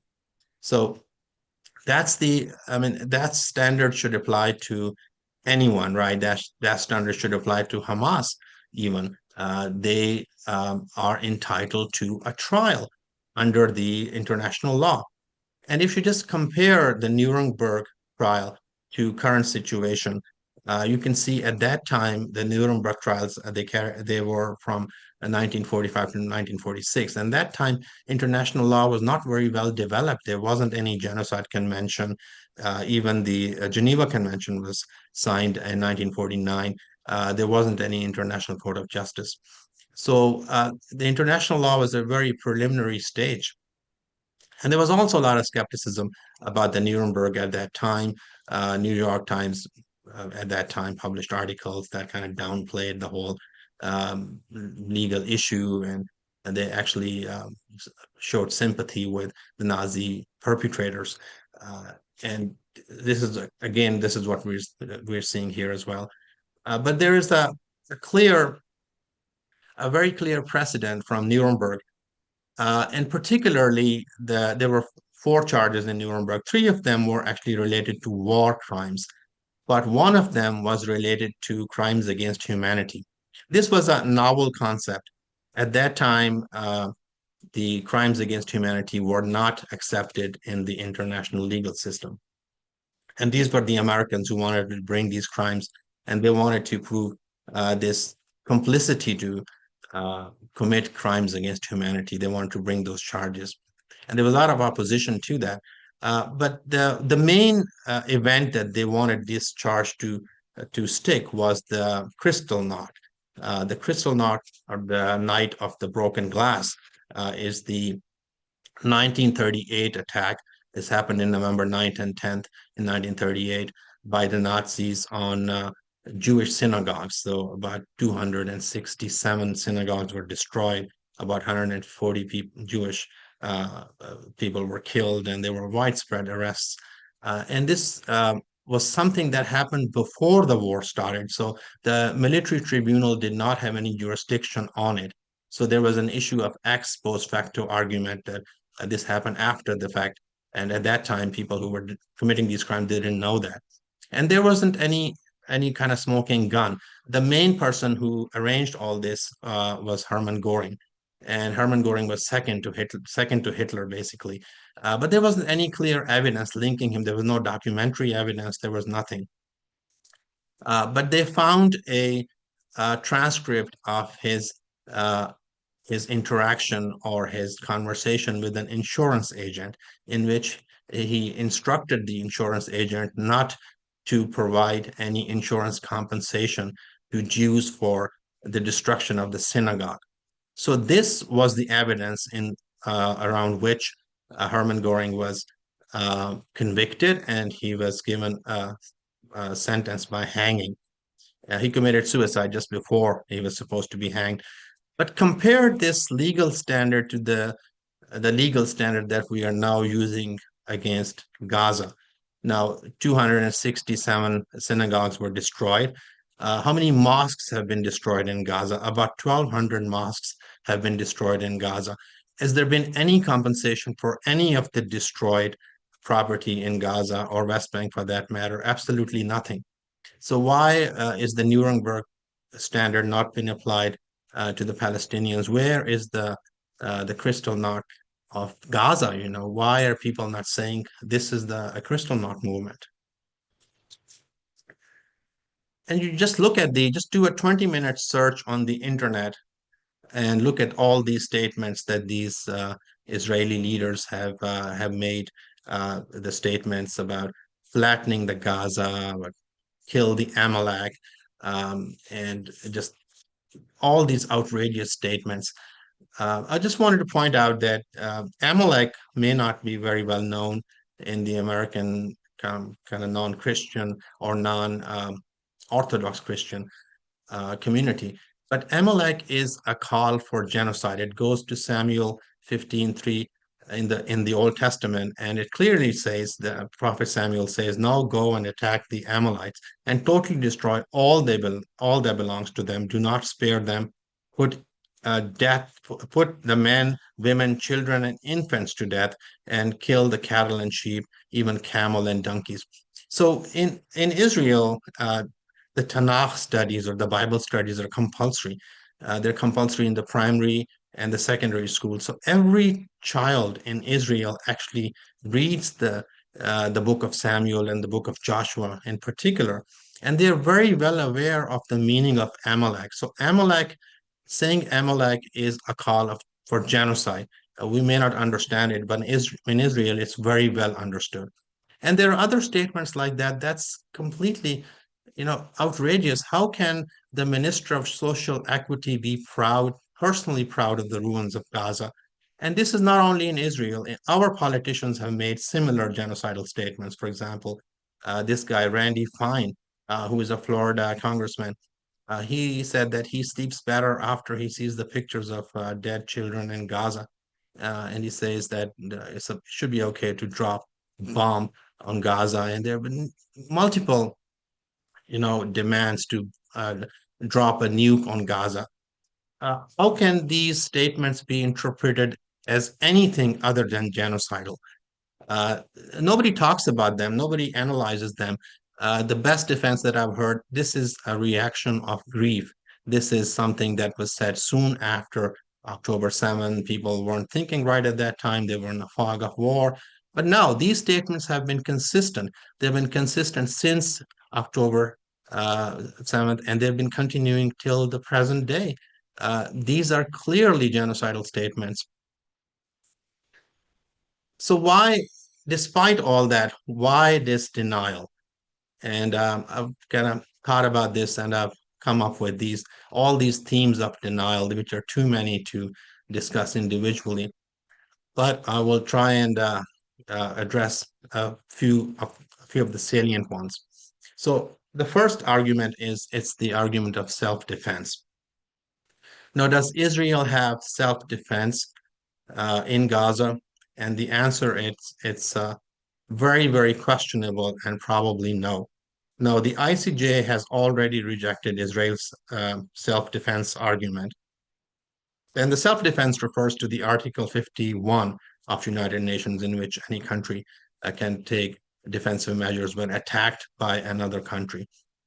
Gaza is not another country. It's occupied territory.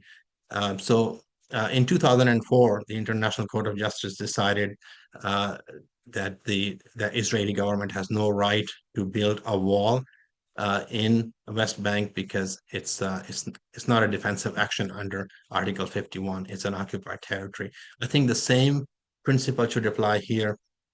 Israel should not have any right of self-defense in the Gaza territories, because those territories are in fact occupied, and occupation is illegal. And any right that derives from an illegal act is all and by itself illegal.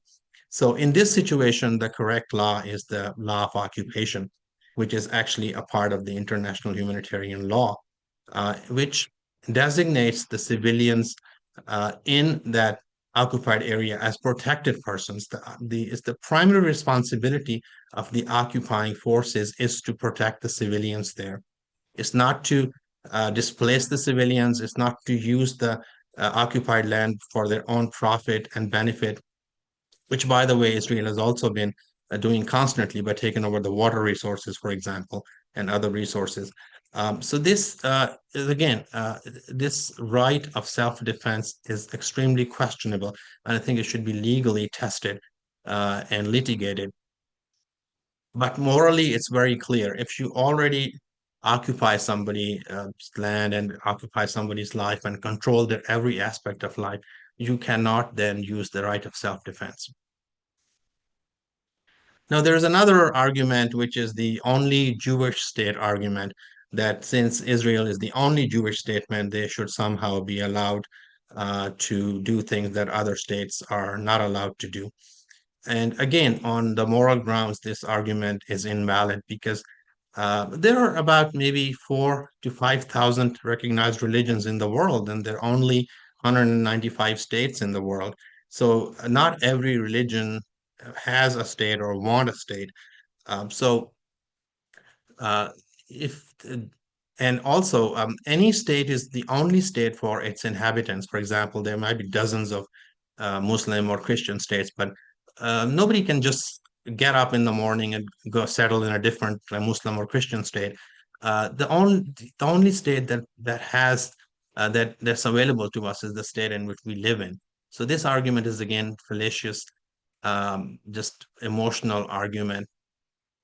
And it's dangerous argument because it conflates sovereignty and control. The sovereignty of a country is completely different than the control of a country. Control is can be illegal occupation or legal occupation in some way, in some scenarios, but it does not give a country sovereignty. It does not impart sovereignty. Then there is the demographic kind of engineering. The Palestinians are seen as demographic threat, and to maintain the Jewish character, since it's the only Jewish state, it's permissible then to expel some Palestinians or just keep a minimum number of maybe it's the 20% that Ben Gurion came up with, and the rest of them could be expelled or even killed. And that would be justified because we need to maintain the only Jewish state. Now, these kind of scenarios are extremely incompatible with international law and humanitarian principles. And that's why I think this argument should be rejected. Then there is the argument of conflating criticism of Israel with anti-Semitism. And I think this is really clearly an unethical argument because killing children or killing civilians is not a Semitic right, and therefore opposing it cannot be anti-Semitic. Anti-Semitism is in itself a humane concept. It is invoked to safeguard the rights of vulnerable Jewish communities, primarily in the West. So how can you then use this to actually justify the treatment that the Jews were trying to protest against? So anti-Semitism is clearly not, criticism of Israel cannot be conflated with it. And even the American Jewish public opinion is clear on this point now, as maybe the recent poll showed that about 85 to 90% of Jewish community in the US thinks that criticism of Israel is not anti-Semitism. And this is an even more dangerous argument because if you conflate the Jewish identity with a state, you're actually diluting the concept of anti-Semitism, and it becomes very hard. It becomes more difficult to combat the real anti-Jewish hate. And then you look at these, these statements from these Israeli politicians, and you just say, how are these statements not anti-Semitic? For example, Benjamin Netanyahu saying in 2015, he made a public speech in which he said that it was not the Hitler who wanted to kill Jews, but it was the Grand Mufti of Jerusalem who convinced him to do it. Anybody else says this would be considered Holocaust denial, but nobody says anything about Netanyahu. There's another even more striking example of just recently in 2024, this guy Moshe Freeland, who was ex-member of Knesset and a prominent politician. He said, just like the Hitler said that I cannot live even if one Jew is left, we cannot live here until one Islamo-Nazi remains in Gaza. So in other words, kill everybody in Gaza, just like Hitler wanted to kill every Jew. So they are invoking Nazi ideology. And if you look at these images and the pictures and the videos that Israeli soldiers are themselves, putting on the internet by hundreds and by thousands, you can see very clearly that they have adopted some of the ideology, of the past genocides, which is very problematic and it's not addressed in the public media and public domain at all. So, as I said, it's actually dangerous for Jews to be conflated with crimes and Israel and genocide. And what Israel has done by a very clever manipulation of public opinion is that it has fused the Jewish identity with historical trauma and Israeli state, so that it becomes one whole. Anybody who says anything about Jews is automatically seen as an affront to Israel. And this wasn't always the case. This is mostly a post-1967 development. Before that time, Jewish community was fairly critical of Israel and was able to distinguish its identity from the Jewish state identity. And in this process, what psychologically has happened is that the historic guilt about the Holocaust and anti-Semitism has been transferred to the Palestinians.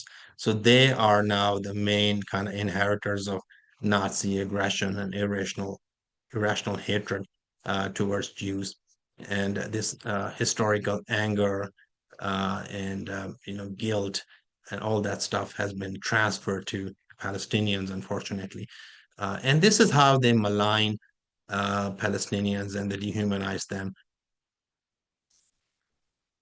Again, so this is very dangerous to the Jewish identity itself. There is a rising anti-Semitism along with Islamophobia and other hate ideologies, because all of them are correlated. There are many surveys that showed that people who have negative attitudes about Muslims also have negative attitudes about the Jews. And there's a striking example of how this actually plays out. In, I think, 2018, there was a attack in Pittsburgh, on the Tree of Life synagogue. And the perpetrator, a middle-aged white man who thought the Jews were committing genocide against whites, he wrote in his social media post that it's the filthy, evil Jews that bring filthy, evil Muslims into the country. So this is the great replacement theory, in which Jews are implicated in bringing other races into the US to replace whites. So you can see that all these hate ideologies are clearly linked with each other. So what about the other genocides or other crimes, this notion about whataboutism? We have clearly taken action against other genocides, whether it's in Rohingya, Burma, or Myanmar, or it's in Sudan. American government has taken action. They have imposed sanctions around all of these, and even Hamas, they impose sanctions on Hamas. Israel is the only entity that's involved in genocidal acts and not under sanctions. And even so, I want to come back to Mohammed Al-Kurd's point. Even if Hamas was using Palestinians as human shields, even if all these things were being committed, Palestinians harbored resentment towards Jews and so on and so on. Even then, there is no justification to carry out a genocide, not even an active genocide happening somewhere else, or to you is a justification to carry out genocide. Briefly, I just wanted to say our responsibilities under the medical ethics. We have to take action to protect human rights for all people. This is actually coded in the American Medical Association Code of Ethics. And doctors can be held responsible directly under the Genocide Convention for targeting healthcare workers or destruction of medical facilities. This is a famous case, Nazi doctor Karl Brandt, who was tried in the US. It's known as the doctor's case. So there is a case law precedent in the US that can be used to prosecute many of these individuals who are openly calling for destruction and killing of Palestinians. And these people are physicians, the Israeli doctor who was calling for killing of Palestinians. In 2003, 100 Israeli doctors wrote a letter to the Israeli government demanding that the Gaza hospital should be bombed. There are doctors in this country who volunteer for IDF, and we don't know whether they commit war crimes or not, but they should be investigated. But actually, when somebody brings it up, they are targeted, as this young Palestinian student in Emory University was targeted. So this was a study in 2025 of 53 medical organizations in the US, and none of them condemned Gaza genocide. Only about 1/3 of them mentioned anything about the Middle East situation. All of them, almost all of them, condemned October 7th. And there was a statement from American Psychiatric Association, American Medical Association, most of the other medical association condemning the terrorist attack. Why are they silent now? And they have spoken up on other geopolitical situations as well. For example, in Sudan, in Ukraine, they have policies against genocide on human rights, civil and human rights. American Medical Association, American Psychiatric Association, American Pediatric Association, all these medical organizations have concrete policies, and they're violating their own policies by not speaking up on Gaza. When it comes to Gaza, we have complete silence.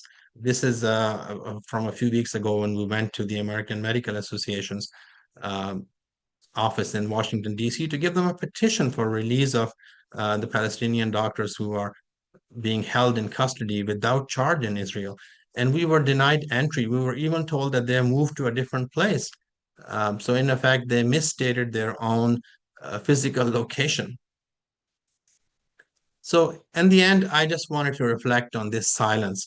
And I wanted to read this quote from Elie Wiesel, who was a Holocaust survivor and a Jewish intellectual. He said in 1977, "I'm obsessed with the silence because the silence of the world. I do not understand why the world was silenced when we needed its outcry. Where were the humanists, the leaders, the liberals, the spokesmen of mankind? The victims needed them. If they had spoken up, killers would not have killed or would have killed less." So that's my message. We need to break this silence. Thank you. Thank you, Dr. Mansour, for this amazing and comprehensive talk. I'm really proud to have you here, proud of your scholarly, of your bravery and your humanity and integrity, and for refusing to sell your soul, your humanity, your oath, under the pressure of those who are committing and enabling the genocide. You really touched upon a lot of things, a lot of great points. I think all of us, me included, I'm going to go and read this again and again. There's a lot of great points that you made that we all can use. Although we have all been reading about genocide and trying our best to combat genocide, you're still, even for us as a community that is educated on the topic, I really find a lot of value, a lot of new concepts and a lot of new arguments that we can use in our advocacy, in our education for our colleagues, and mobilizing more and more people. Thank you for this. I'm glad you mentioned Samantha Power. Samantha Power is the one actually who I learned from about the genocide. She's the one who educated us, her book about the genocide, and I thought her book, what do they call it, Problem from Hell, is one of the best books ever written about genocide. I read it 3 times on audiobook, 3 times. I tried to almost memorize every single word. That was before October 7th. That was in 2021. Because I knew the genocide, me and Kram, we knew it's happening, and we thought we would learn from her. And when October 7th happened, and we knew that genocide is going full blown, guess who was the first name that came to our mind who can help us? Yeah. Samantha Powers, because she was at USAID and the State Department at that time, and we thought, oh my God, what a better person we can approach to help us with this. And guess what? She treated us exactly like the AMAs did. Never responded to anything, shut us down. Even people are closer to her, in our circles, tried to talk to her about this, and she never mentioned a word on genocide. At the same time, when the genocide in Gaza was happening, she went and declared the genocide in Sudan, which is true. There's a genocide in Sudan, but I mean, how blind can you be? Declare both of them as genocide. That's the right thing to do. From your book, from your scholarly, whatever we learn from your book should apply to both. But since I think she got in power with Obama, and since she got married to that famous Zionist, she herself became Zionist, and that was, you can check her date of marriage. And since then, she flipped all over. And again, maybe racism also plays part of it. You only, although I mean, she did call it in Rwanda. She had a major, great, you know, impact about Bosnia. She mentioned that. I mean, her book was really good. But Zionism is the only thing that explains her complicity. And we are, as Tucker Carlson, actually, Tucker Carlson had mentioned her lately on his latest episode. We are ashamed of Susan Power. I really think this book, her book about genocide, should be retracted. She is the one who should be retracted. She's the one who should be disgraced, not Dr. Jabber, not Dr. Mansour. It is our work that applies to all humanity the same. It's our oath that every human life is equal, that should compel us to keep talking about these things.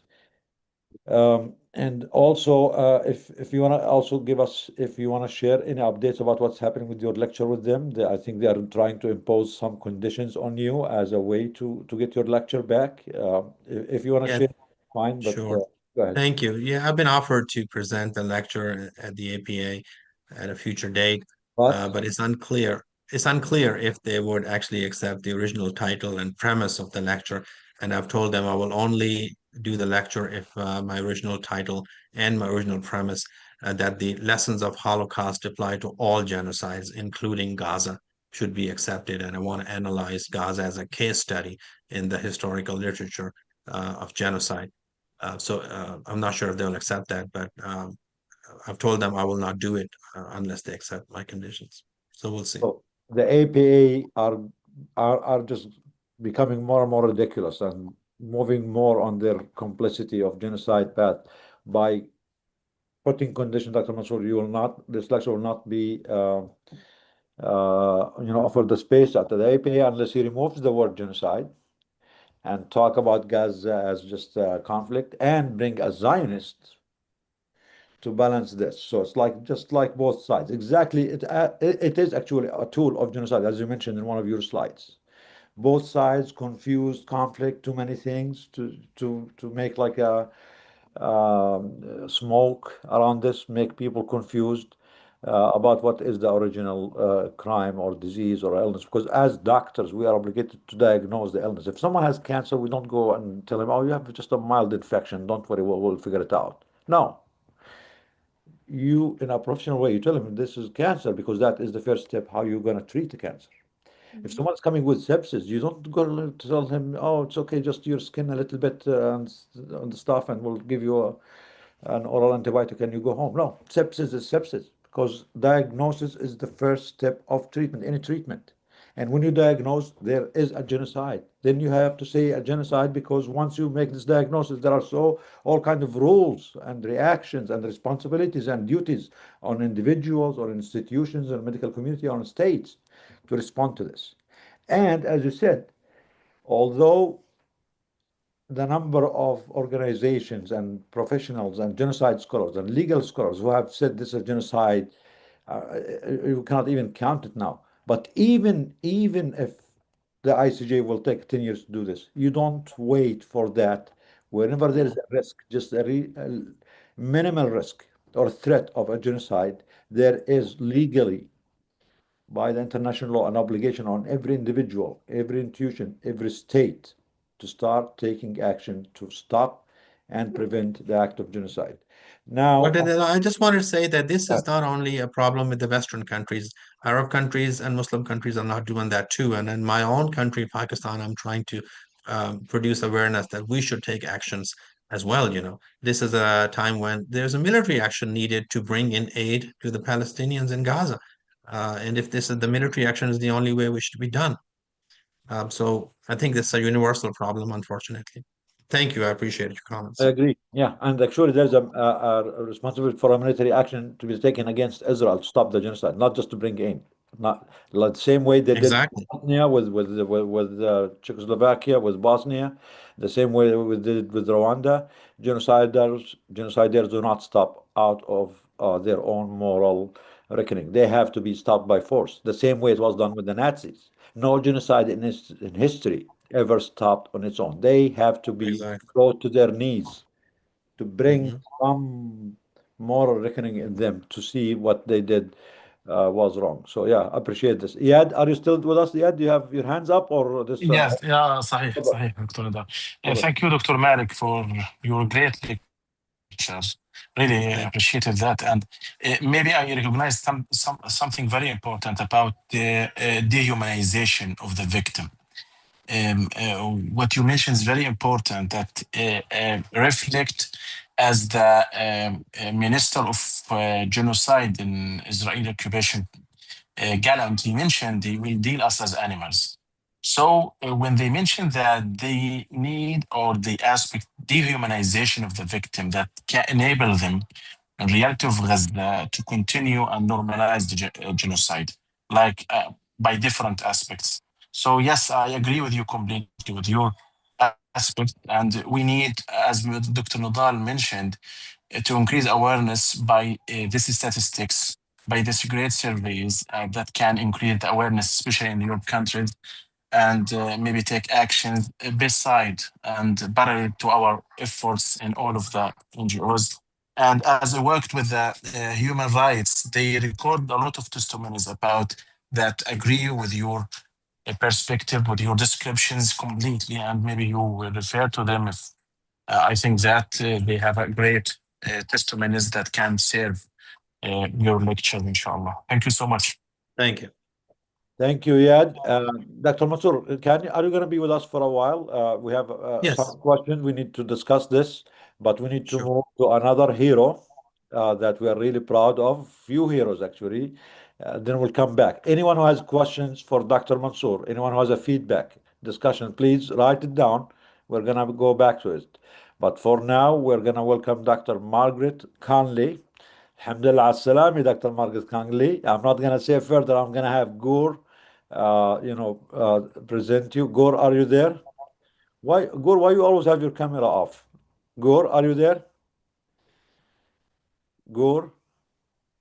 Okay, Gore's not there. Dr. Margaret Conley was on the flotilla and she was detained. And us as doctors, medical community, we are proud of Dr. Conley for risking her life, her safety to be on the flotilla. She's also the sister of the Irish Prime Minister. Which I saw many of the Instagram posts or interviews with you, Dr. Margaret, that you said that is my own decision. I do it for myself, for my humanity, regardless of who I am, and that actually makes us even more and more proud. Gur was supposed to present you, but seems he's not available, so I'm going to give you the opportunity to go ahead yourself and tell us what is the story, what happened. And when did you start talking about Palestine and how? تفضلي Dr. Conley. You are muted. Can you unmute yourself, please? You're still muted.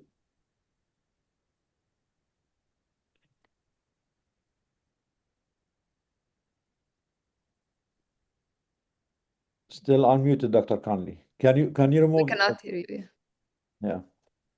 I think this is a Zionist intervention by the Zionist Zoom to The prevent mute to button. silence the voice of Dr. Conley.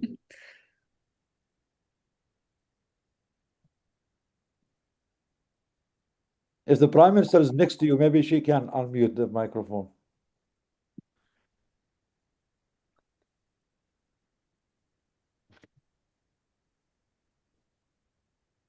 Oh, we have the experts now.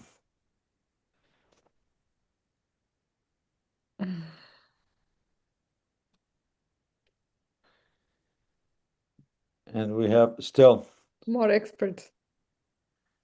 Do you want us to come back? Maybe we can go to with John Heagle and come back. What do you think, guys? It's a matter of just one, Yeah. the microphone picture. You just have to Just press go, on it. just go on the microphone, wherever the microphone is, and press on it, please. It will open up. Wherever the microphone, not the video, the microphone. We see you. The video is working. Yes, it worked. Can you see me? Can you hear me now? See you and Yes. we hear you. Yes, double. I'm double very yes. sorry. I am not a computer person. I had to go to my husband to unmute because I'm a paper doctor. You're a flotilla person. I'm a flotilla One has person. their own skills. I am so humbled that you're even asking to talk to me. I am now home in Sligo, where my home is. And to be honest, I am desperately upset and very, very angry and very bitter. And I feel very unsafe after 3 short days spent on that warship and in Ashdod prison. And I am sickened to the point of vomiting that such barbaric cruelty can be enacted on people that never harmed the Jews in the first place, who welcomed them into their country when Europe had literally burned 6 million to death, caused a Second World War. European white men deported hundreds of thousands of Jews gleefully from France, Hungary, and every other bloody European country. And we dumped this problem that we created onto the Arabs. I have talked at length and almost cried my heart out yesterday to the New York Times to some woman in Italy, and she promises she won't twist my words, but I'm not sure she will or won't. I'm 67. I have 3 kids. My husband is a socialist councillor in Sligo for 50 years. I've been heavily involved in politics as well as setting up my practice. I'm just so ordinary. We come from a family of 14 children, and probably politics began when my mother died at 6, and we were always terrified, my father, that we would be taken into care as the state took children whose mothers died into care without any reason. My mother lost her sisters to an orphanage, etc. I won't go into it. So I remember Kate Halper asking me, and did your father give you a book on Palestine? I said, absolutely not. But we learned about justice because we were treated as dirt by a country that hates poor people. And we had been born in a corporation estate. My father was one earner, a small carpenter who kept us together and raised 14. But people look at us as if we are crazy or different or others because we were born maybe quite poor, but we had access to education and we were smart and we got scholarships, but always you were left feeling grubby or other just simply because of your clothes or your accent or where you came from. So I didn't need to read any books on Palestine or Africa. You just knew justice or injustice from 5, 6, or 7. I hope I'm not speaking too fast. But we have been canvassing our having protest outside our GPO in Sligo for many, many years, nearly 25, 30. And an activist from Galway came to speak to us 2 months ago. And I thought, well, if Sarah Clancy can do it, I can do it. My children are grown up now, and I was able to afford to pay a locum to cover my practice. And hence I set forth on the flotilla, not really thinking too much about what we would face, because then my fear would have paralyzed me.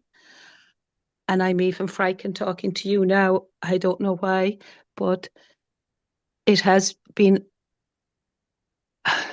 the most beautiful and the most ugliest experience of my life.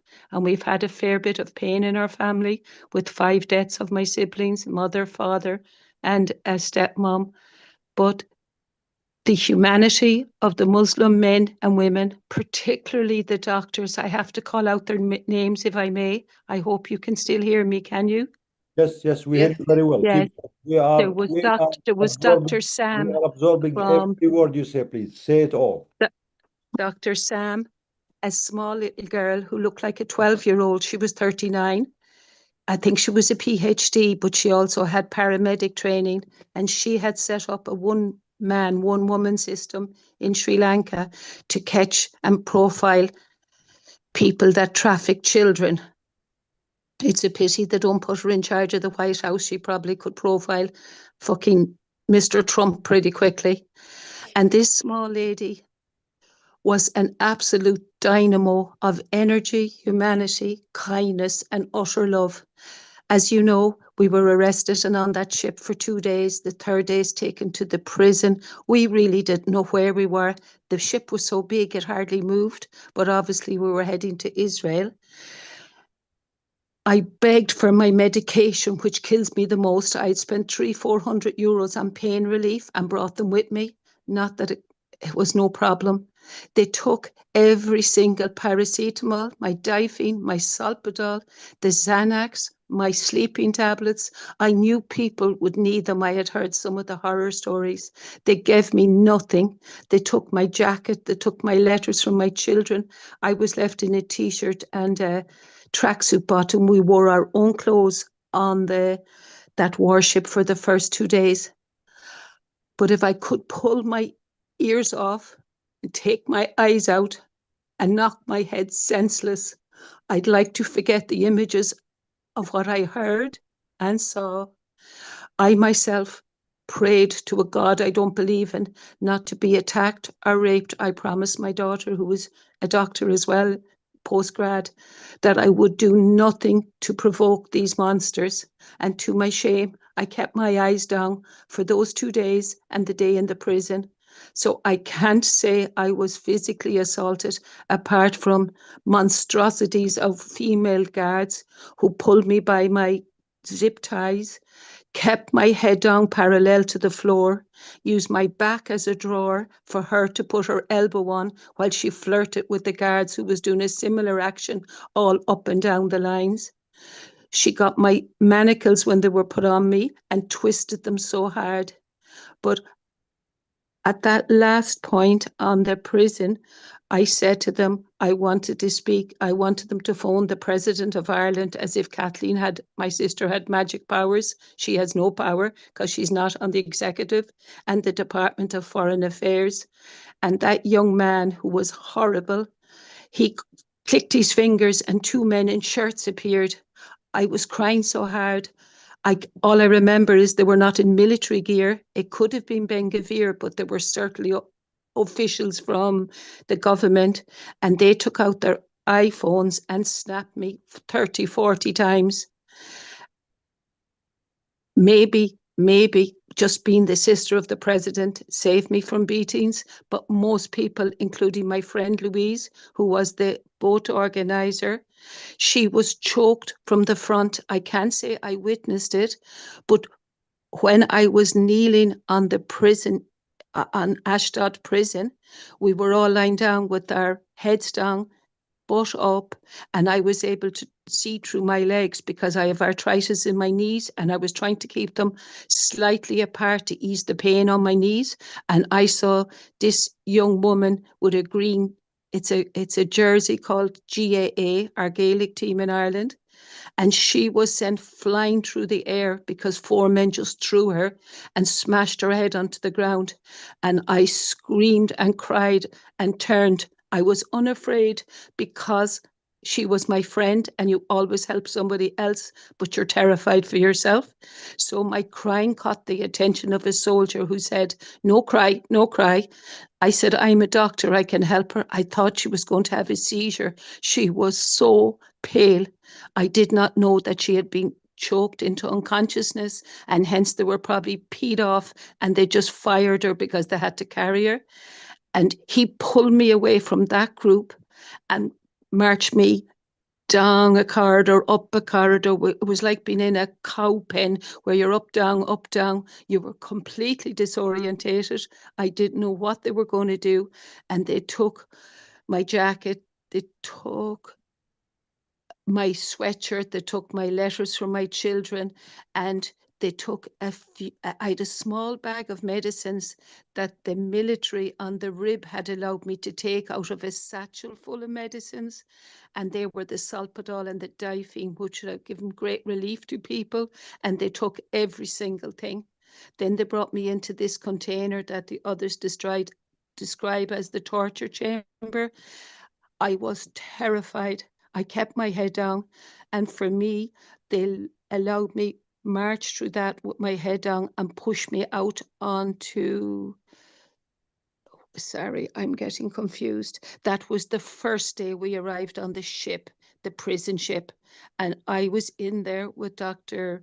Sam, who was from Sri Lanka, the beautiful Malaysian doctor, Dr. Jihan, a Dr. Teresa, an orthopedic surgeon from Spain, who was so kind to me when I bust my ankle falling in a pothole when I was in the port. So they should have sent me home, but I lied that the pain wasn't so bad. She took me to hospital. The x-ray showed no fracture, but I was basically bedbound for the first week on the boat. But I got away with it because the Irish can charm themselves out of hell. But I couldn't charm anyone on this boat. So me and Jihan and Dr. Sam and Teresa and a retired German doctor, Dr. Uwe. It was so hot. We never see the sun in Ireland, and this was like 38 degrees. And because I have a loud, strong accent, I think maybe I choose myself to talk because the Spaniard had a slight accent when she spoke English. Dr. Jihan and Dr. Sam, I was afraid they would fire at them because they were Muslim women. They had their heads covered. They were very easy targets. And the German doctor had a very low voice. And I do recall standing there looking up, begging for water and saying I was an Irish citizen and I'm a doctor and we are entitled to water. There's a lot of injuries on this boat. This container contained most of the injuries. By the end of the second day, guys, there was 50, 60 people in each container. Everybody was groaning and screaming. The water never came until hours later. But to punish us, they turned on a hose and they pumped salt water through the middle of the container. So anybody who had left their shoes out or their socks to dry, they were just washed away from one end of the patio to the other. If you look at the ship, you will see what I'm talking about. So everybody had to rush in and step into the container to get away with this water that was just pouring like a river through the middle of the boat. Some people collected that salt water in the empty bottles, and that's what we used to wash our hands. Obviously, you couldn't drink it. And then an hour later, there were screams and roars and shouts, and 10, 12 of them came in, all with shields, plastic shields, a bit like the SAS up in Northern Ireland when they killed 13 innocent people in 1969. And that image blew the lid on what the English were doing and the brutality up the north. So we were defenseless. They had already decided we were the terrorists and the criminals. They knew we had no arms, no armaments. We had nothing but our shoes and our bodies. They pushed hundreds of us back beyond a black line. I was so tired. I couldn't really see what the black line was about, but it just meant we were cramped and crouched into a third of the patio area, and they would come in like Storm and Norman, stand there, throw in maybe 6, 12, I can't remember how much bottles of water. Lucky for us, that plastic bottles contained plastic covers, and Dr. Jehan had the bright idea to use that plastic covers to bandage up people's chest ribs, to hold dislocated shoulders into place. I had a lovely bandage on my ankle that I was still wearing at that stage, and that helped one man survive the painful ribs. We tied it really tight around his chest and it immobilized his ribs, so at least he got a bit of relief. Am I talking too much? Am I still talking? Yes, we can still Yes, hear please continue Yeah, on. and we're all listening, so please go ahead. I'm s- it, it, it, I am so angry since I came back. I'm killing my poor husband, but at least we've made up now because he kept telling me how to write a letter about a patient, and I wanted to murder him for telling me how to do something that I can do in my sleep. But really, my anger is mostly at white people, our privilege, the fact that this image of Kat has shook the world because she was white and probably Irish. But really, this is going on for a century or more. And our Irish government, with our disgusting Prime Minister and his Foreign Minister, voted no to sanctions on the Wednesday that we were in Ashdod prison. We didn't even know we were on dry land. They welcomed us like 1984. Next time you come, please buy a one-way ticket to see our beautiful country. The man 3 hours later who clicked his fingers to make the politicians appear, he asked me to look him in the eye and see, had he horns on his head? By that stage, we hadn't slept for maybe 6 days because there was very bad weather before they intercepted us on the Monday. There was a bit of interpersonal difficulty on the boat. I stood up for the woman. There was war. So I actually prayed that the Israelis would come on that Monday. We were just exhausted. We have been away for 5 weeks. We were hanging around in Crete. We were hanging around in Turkey. All we wanted to do was do what we were there for, sail to Gaza to bring the aid and bring light on this subject. And we were all scared. We have not been in armies. I have never been in an army. There's no conscription in Ireland. I hate violence of any type from childhood. I hate the power the institutions have over us in Ireland. I hate the fact that they locked up more women in Ireland than the Stalinist government did in Russia per head of population, simply because you were born out of wedlock or you had a child. They simply locked up thousands of women. I'm sure you've seen the scandals. We should hang our head in shame with the violence that has been done to women and children. Domestic violence is rife in Ireland. At least 350 women have been killed over the last 20 years. Only 2 days ago in Clifton, in the west of Ireland, a woman from Iran in a refugee centre, her head was smashed in. She had reported him to the police. So the violence is everywhere.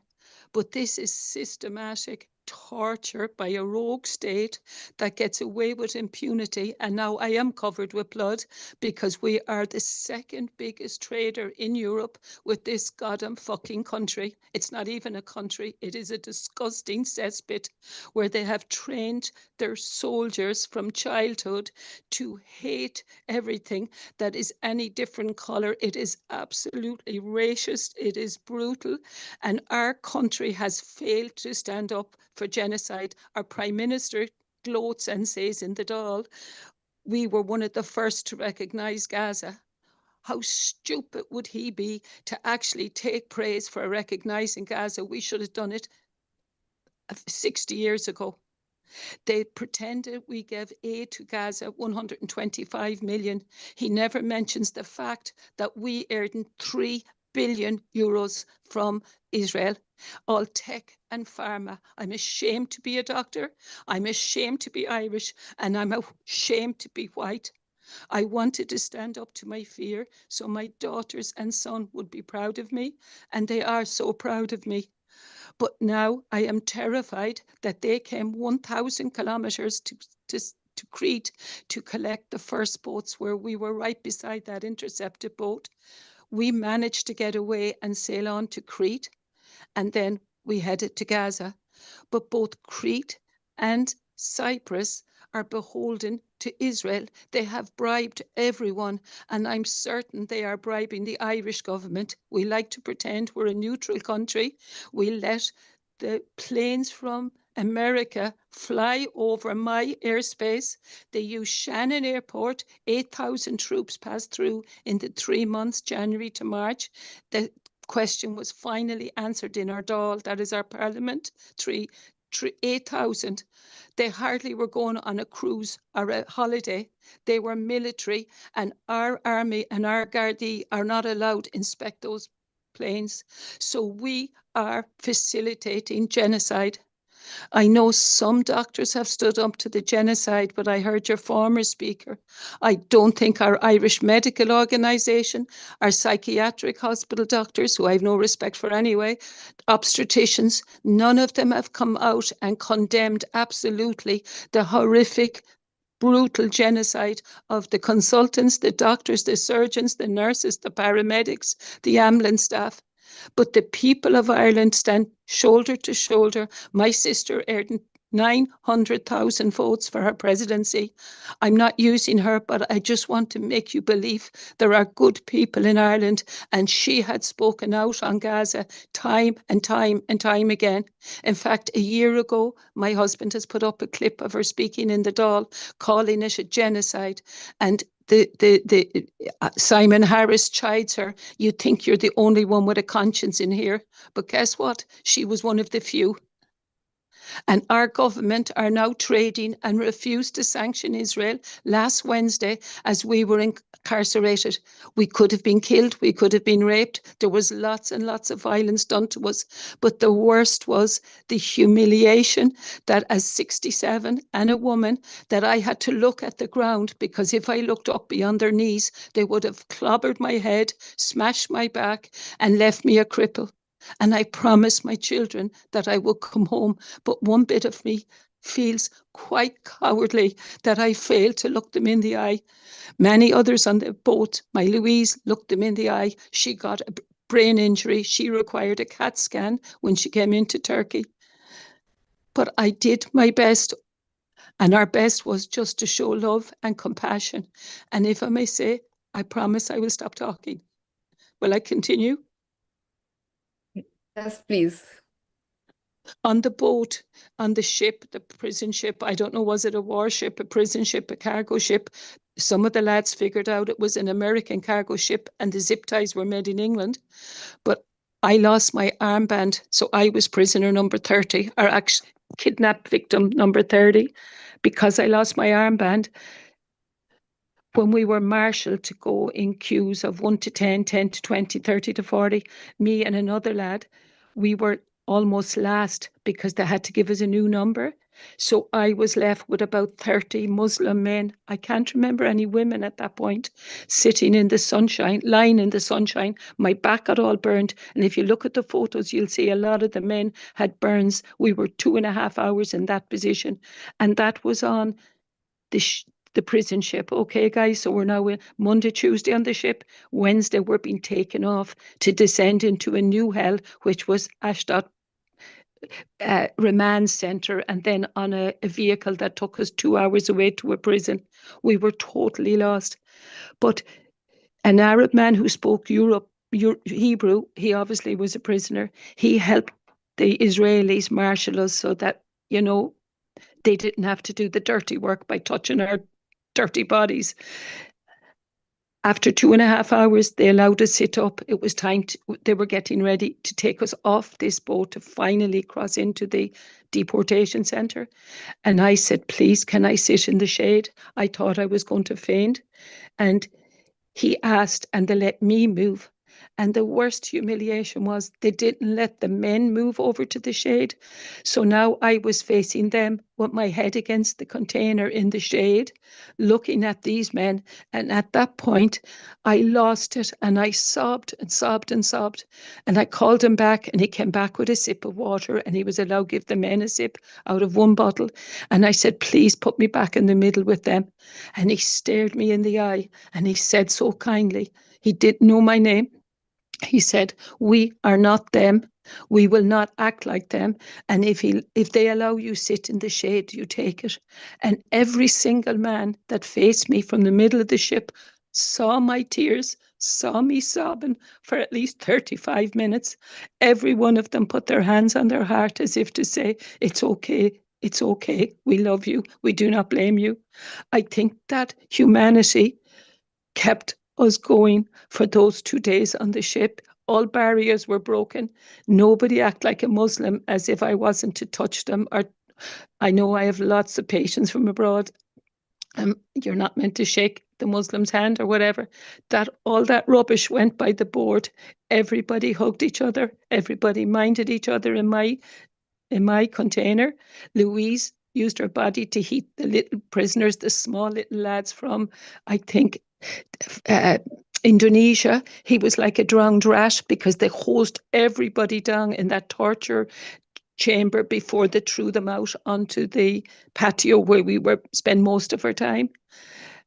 And Hugh, our captain from Scotland, was badly bruised. They had stood on his back. So he took 4 Muslim men to pull him up to go to the bathroom. His problem was he had night blindness, so he couldn't see when he left the container. He lost his hearing aid, so he couldn't hear. And he screamed every time he moved. And there were so many bodies that we often by mistake walked on others inadvertently, and everyone was howling. And the viciousness of the Israeli monsters, I saw them just as I was being taken off. They were using a scissors to cut the plastic ties that we had thought we were so clever, tying them, tying their hand up on their shoulder blade to ease the dislocated shoulder. They pulled all the bandages and the makeshift pads off the broken ribs. We had used their disgusting empty bottles to act as braces, and we used the breads that they threw down. None of us ate anything for the 3 days, but those bread baps we used to put under bony heads and bony elbows and bony hips, because I remarked there wasn't one fat person among the Muslim congregation. So every time they were bashed, they had no fat padding to protect them whatsoever. But to force us to listen to this and have my painkillers outside that door, they knew fucking well it was torture. And then the worst was to hear disgusting Brooklyn accents in the form of the guards. They were obviously Americans in the Israeli army, shouting down at us, "You should have thought of that before you effing came." So that meant they knew they had the medicines. They could have given them. They could have given the sanitary towels. They could have given us our jackets back. I think they threw down 4 jackets and people shared them, but this was like 180 people. It may not sound like torture as the Palestinians experience in their isolated cells. I can't even bear to think about those children with nobody to mind them and what they do to them. I can't bear to think of what the women go through and the men. But if they do this to white Irish citizens with impunity, with nobody stopping them, and our Taoiseach giving a bowl of shamrock to that disgusting human being, Trump, I want them to take the 20 tons of rubble from Gaza and put it in the White House and flatten it. Their country is based on a sea of blood from black slaves, from prisoners from Ireland. Everywhere they have gone, they have spread pestilence. The English Empire that crucified us for 800 years, they sent the police, the black and tans from Ireland in 1922 to finish off the policeman's job in the British Mandate. I love the lovely words they have, British Mandate. They had no fucking mandate to be in fucking Palestine. They made a country out of a stolen country. Everywhere they went, they said there was no indigenous people. They wiped them out, they dispossessed them, they moved them. We have an intimate knowledge. They killed 1.5 million people in the famine in Ireland in 1845, and we have produced 10 million refugees from 1845 right through the 19th century into the 20th century. There's white slaves in the Caribbean that were the first slaves sent off to the sugar plantations. And with all that pain and all that knowledge, our Prime Minister still goes over with a bowl of shamrock, appeasing and appeasing and appeasing this monstrosity who represents nobody but the elite. 25 million white Americans have no health care. They give $3 billion every year to Israel, who get free education, free medicine, free universities. I don't want to hear the word education. I always associate it with power and abuse and horrors. You were talking about the German medical profession. I don't think any doctor, very few of them spoke out. They all went along with the Nazi regime, and so does the medical profession in Israel. But most of all, I'm ashamed as an Irish woman that we have let the people of Palestine down by voting no to sanctions against a horrific fascist regime. My last point is, on the boat, there was a South African man. He was beautiful, Black, Indian, mixed races. And he said he had been in prison 15 times in apartheid South Africa, and it wasn't 1,000 of the laws that they have to incarcerate, to dehumanize, to kill, to poison, to do whatever they want. They must be high on the power that they have from dehumanizing people. We saw it in their eyes. They have no soul. They have no humanity. They hated us. We had done nothing wrong. And they knew I was the president's sister. They have so little respect.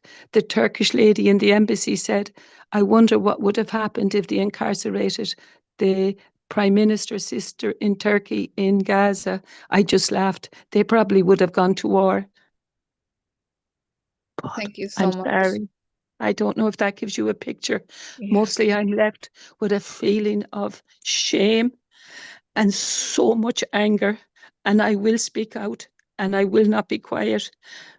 But I did very little, very, very little. I could do very little. But we did not lose our humanity among those monsters. I may have had, if I was kept there another day or two, I would have probably had a nervous breakdown, I think. It's very easy to break a person's spirit. I don't know how the people in Gaza survive in those gulags. I don't know. Thank you so much, Dr. Conley. Thank you for your courage, for your clarity, for bearing witness, and for being vulnerable with us. I think everyone appreciates your willingness to share all this. I think what stayed most with me is how you describe them as not that they lost the humanity when they look at people who are bringing food and aid and few medications, people who are clearly civilians who pose no threat to a country like Israel, and yet they are exposed to conditions of torture, conditions of starvation, and conditions of taking away even the simple medications that they need, or water. We can all imagine what we Palestinians suffer from, fear for our families, and experience on daily basis. And we are grateful for the people who stand with us, who understand what we are going through, and who put themselves in danger, like Dr. Conley. So thank you for showing us what Sumud looks like. And I'm proud of you as a colleague. I'm proud of you as a woman. And I hope you will consider us as your family at Doctors Against Genocide, and you will be one of us. We support you. We love you. Our members, the viewers have been sending love and hearts and thumbs up the whole time you were speaking. You are amazing. Thank you. I am not. You. I'm just so ordinary. Thank you, Dr. Conley. Please do not feel ashamed. We are proud of you. We're proud of your sister. We're proud of your family, that poor little family, the kids who grew up poor. Despite all of this, you are actually embodying the situation in Gaza. Despite it all, you managed to make it. You managed to educate yourself, you and your sister. And we are proud of the people of Ireland. We share a lot of history with the Irish people. We're not talking about governments. We know governments are bought. We know that governments are corrupted. We know that governments have pedophile files against them and more. But the people, we do love the people of Ireland. We are proud of them, and thank you. We're proud of you as a colleague and as a doctor. And actually, we have colleagues from Gaza now who wants to thank you, and they are proud of you. Yeah, please, Dr. Conley. Yes, What is your message to Dr. Conley? Dr. Carly, really from the heart of Gaza, the heart of suffering. Your Please message call has me arrived. Margaret. Please call me Margaret, not Doctor. Margaret. Yeah, okay, Margaret. Margaret. Margaret, your message has arrived. Your impact is generally engraved in my heart and all of my people's heart. I talked to the Tom from Papatic office and Alberto also. He was in ship before he jailed them. And we talk a lot about the situation and how can they reach Gaza Beach. But really, from my perspective, from my heart, thank you so much. We really honored and confirming that you have really struck at the very core of the Air Force narrative, those genocidal actions against you, but all of our solidarity, our support, and everything that can stand with you, and our prayers for your safety and freedom. You will always remain in the consciousness of the symbol of unbroken humanity. And go ahead, don't give up. We feel in you and send our solidarity, our support again and again. And we mention Arabi زي ابو عمار ما قال ما يهزك يا جبل ما ريح هزك. يا جبل ما يهزك ريح. Thank you. Yes, thank you. And thank you also about mentioning Britain and the colonialism of Britain and them stealing other people's land. And I think as an accountability for their colonialism, the destruction of vast areas of the world, Britain has no right to exist. And every country that is built on genocide, on a crime, has no right to exist. That includes Israel. That includes the United States. That includes Canada. If you are built on genocide, on crime, you have no right to exist. You have only the right to accountability. And hopefully one day, with people like you, with all great people of good conscience all over the world, I promise you, Dr. Conley, look at us, please, look at us. We promise you, we will all go to Gaza together, and we will make it, despite them all. We need to keep pushing. Thank you, thank you, thank you. Gore, are you there, Gore? Gore was supposed to introduce you, but he was a little bit interrupted. So if you want to have any reflection, Dr. Conley? No, yes, I'm here. Yeah, actually, I don't know if is my camera on. I can't even tell right now. You're always busy, man, Gore. Is my camera on? Not yet. No, we can't see you. Almost. Almost. Okay. Even Dr. Conley fixed their camera faster than you, Gore. Yeah. No, it's like dark in here. I actually don't know Dr. Connolly. I just had the pleasure of connecting her to you all and Dr. Connolly for your background. I do the press work for the Global Samud Flotilla, and so it's it's just like everyone else on the call. I have no words. And it's been an honor to support you, and it's been an honor to be a part of this community. And it's and I think one of the most poignant things is this is what happened to Dr. Connolly with the after 3 days. And she came back to a world where the cameras are on her and other participants. And we're all just continuously thinking about the Palestinian prisoners who, detainees, prisoners, and hostages, the kids who don't have that luxury. And we've seen what they, what they do with the cameras on, and we can't even imagine what is happening with the cameras off. And what Israel has shown us time and time again is that there is no bottom to their depravity.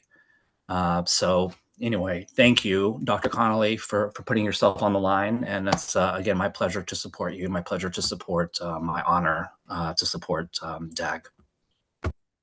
Dr. Conley, we have one simple ask from you. Can you please answer it? Yeah.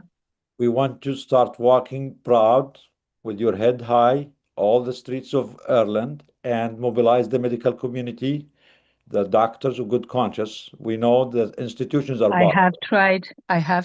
We had a protest outside the Dáil in July, and I sent a letter to every single doctor in Sligo and Leitrim.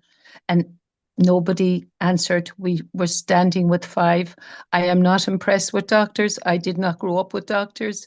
Me and my 2 brothers were doctors, but I don't hang around with doctors because I think they come from a very privileged, you remind me very, of myself. they are I'm very not a big fan privileged. either. No, Yeah. seriously, in Ireland, they come from a very privileged background. It was doctors and solicitors and guards who locked up the women in the psychiatric hospitals. Doctors ran the mother and baby homes.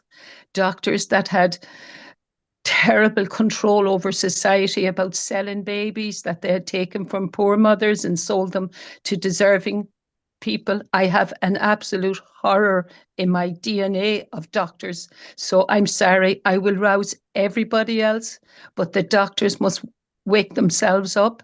But I am committed to the Palestine cause of ordinary, decent people.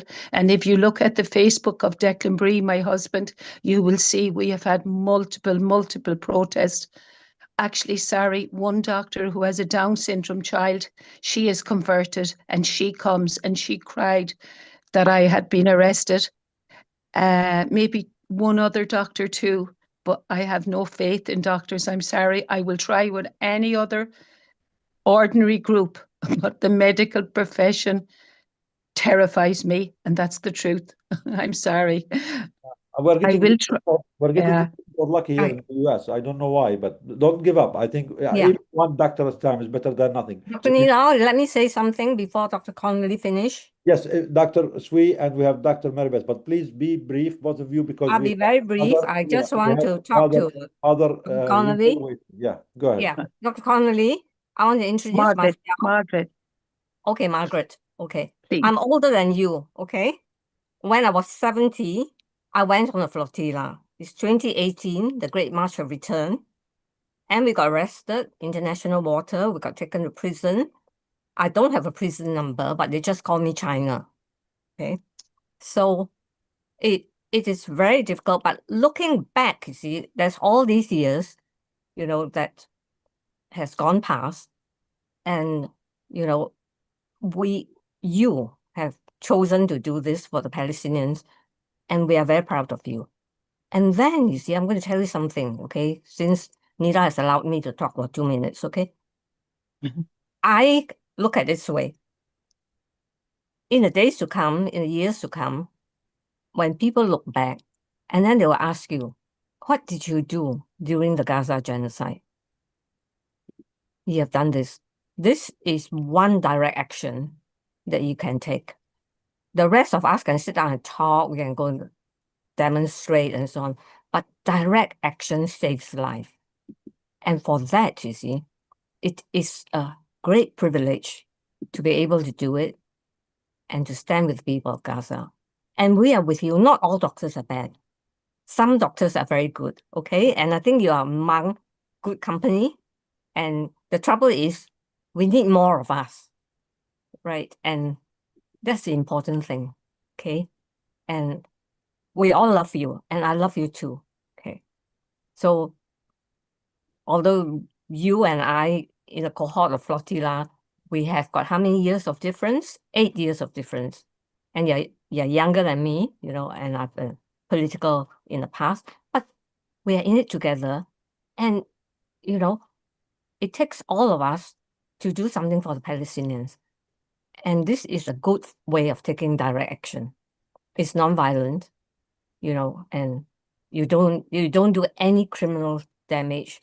You have offered your love and your body and your ability and your platform to be the Palestinians. It's completely nonviolent. And I tell you, your family and your family to come and your children's children will be very, very proud of you. Just remember that. Okay, I better shut up. Thank you. Dr. Sui and Dr. Conley, I'm a geriatrician, and both of you are very young. You did not even made it. You have not even made it to the limit of the patients that I see. So you are both young and strong. And Dr. Conley, consider Doctors Against. You are a doctor against genocide. Maybe saying doctor is shameful for you because it means business. With Doctors Against Genocide, doctors mean you follow the moral obligation of your oath and your profession. So you are welcome. We will welcome you here every week with us to be with us and mobilize and educate us. Thank you. You are a true doctor. Okay. Maribeth, if you have something quick to say, Maribeth? No? Now, sorry, because we are late in the schedule. We have Father Heagle with us, and we apologize that we are almost an hour late on him. So go ahead, Martha. Where's Martha?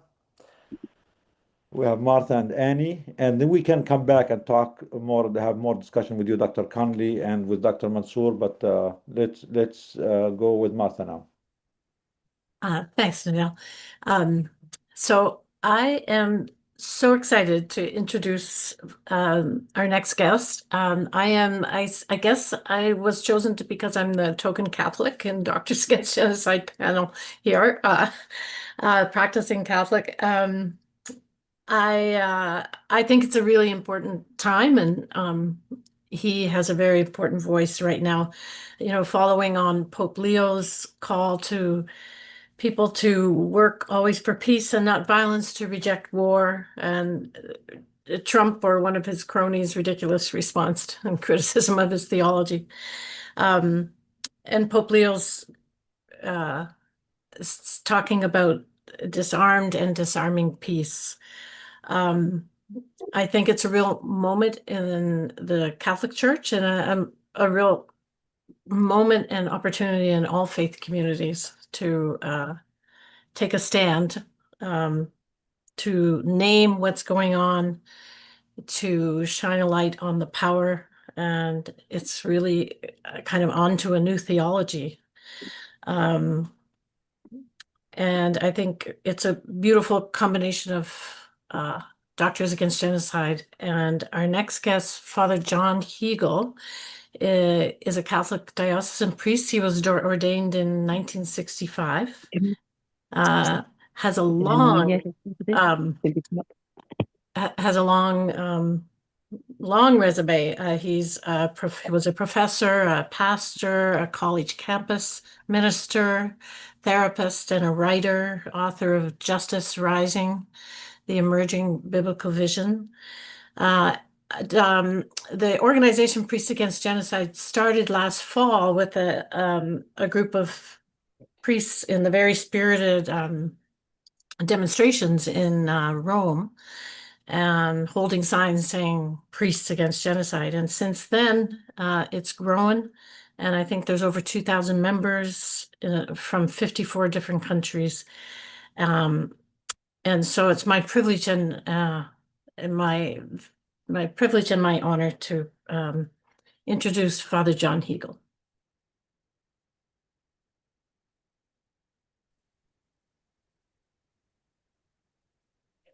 Go ahead, Father John. Good afternoon, everyone. I'm reduced to silence. I am so moved and so profoundly moved by everyone who has spoken. Dr. Malik, Dr. Connolly.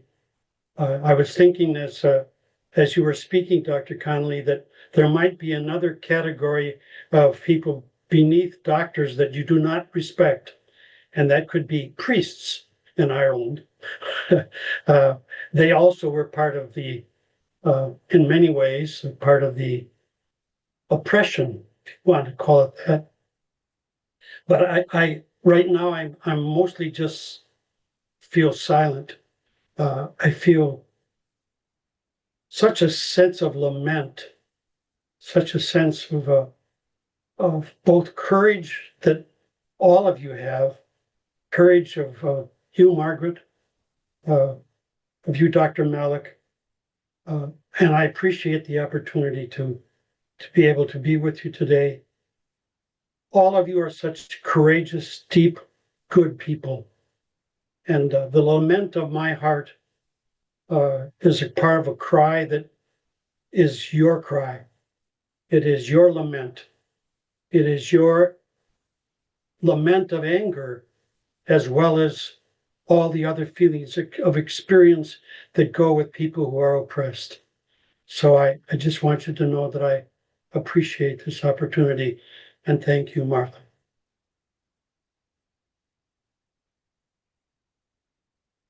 If you could tell us a little bit more about Priests Against Genocide and how you got involved, what's happening? Sure, I'd be happy to do that.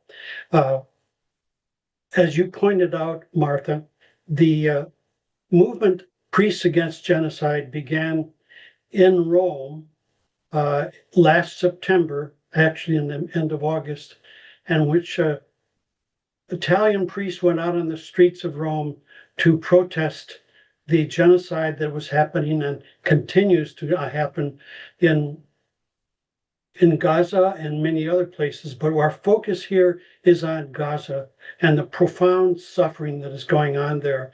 And since last September, we have now become 58 countries, including the United States, though we are slow, very slow in coming to speak the truth, as I would put it.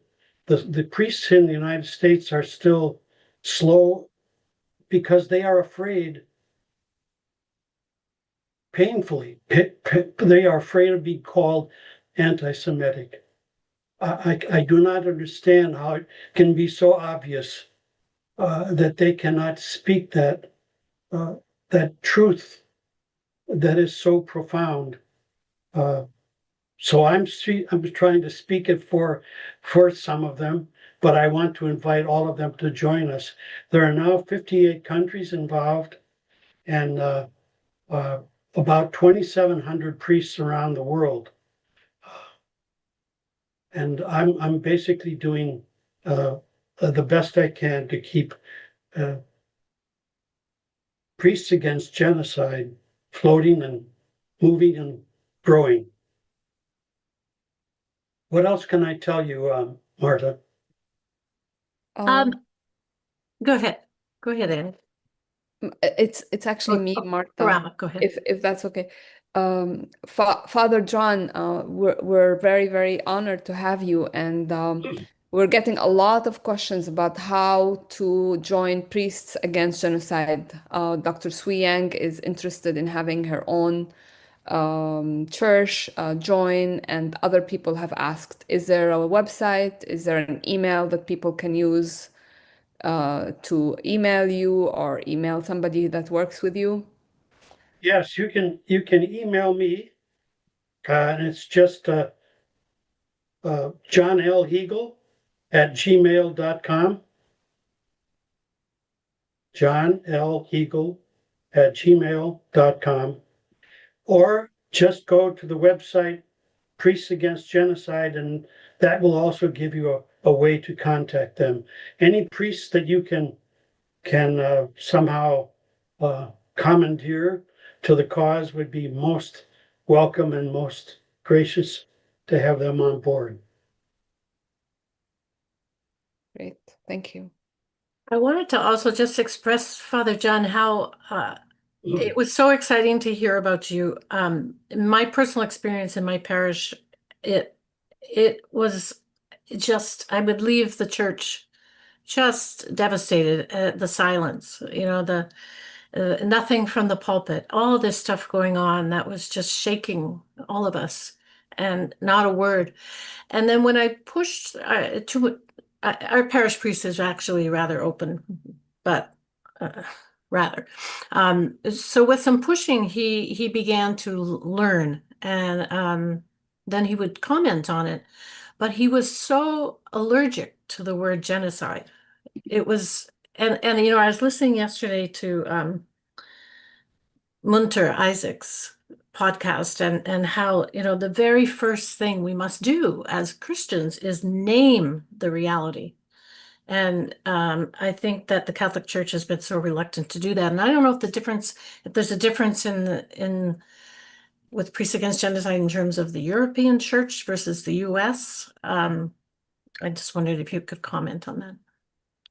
I do think there is a difference. In the United States, going back to Mr. Trump, unfortunately, he is a mockery from my point of view of what a leader is. But unfortunately, because of the issue of abortion, the priests in the United States have from long term been told that the preeminent moral issue of Catholics in the United States is to be anti-abortion. And that usually was at the cost of all kinds of other important social causes, social justice causes, causes of justice, of war, of genocide, of all the ways that we oppress the poor. And our own background, the Priests Against Genocide, goes all the way back to liberation theology coming from the global South, from Latin America, from Central America. Pope Francis, I have a quote from Pope Francis on my desk that says, "The church is not to be a fortress of orthodoxy, it is to be a field hospital for the wounded." And that so much strikes for me as both Doctors Against Genocide as well as Priests Against Genocide. We have something in common.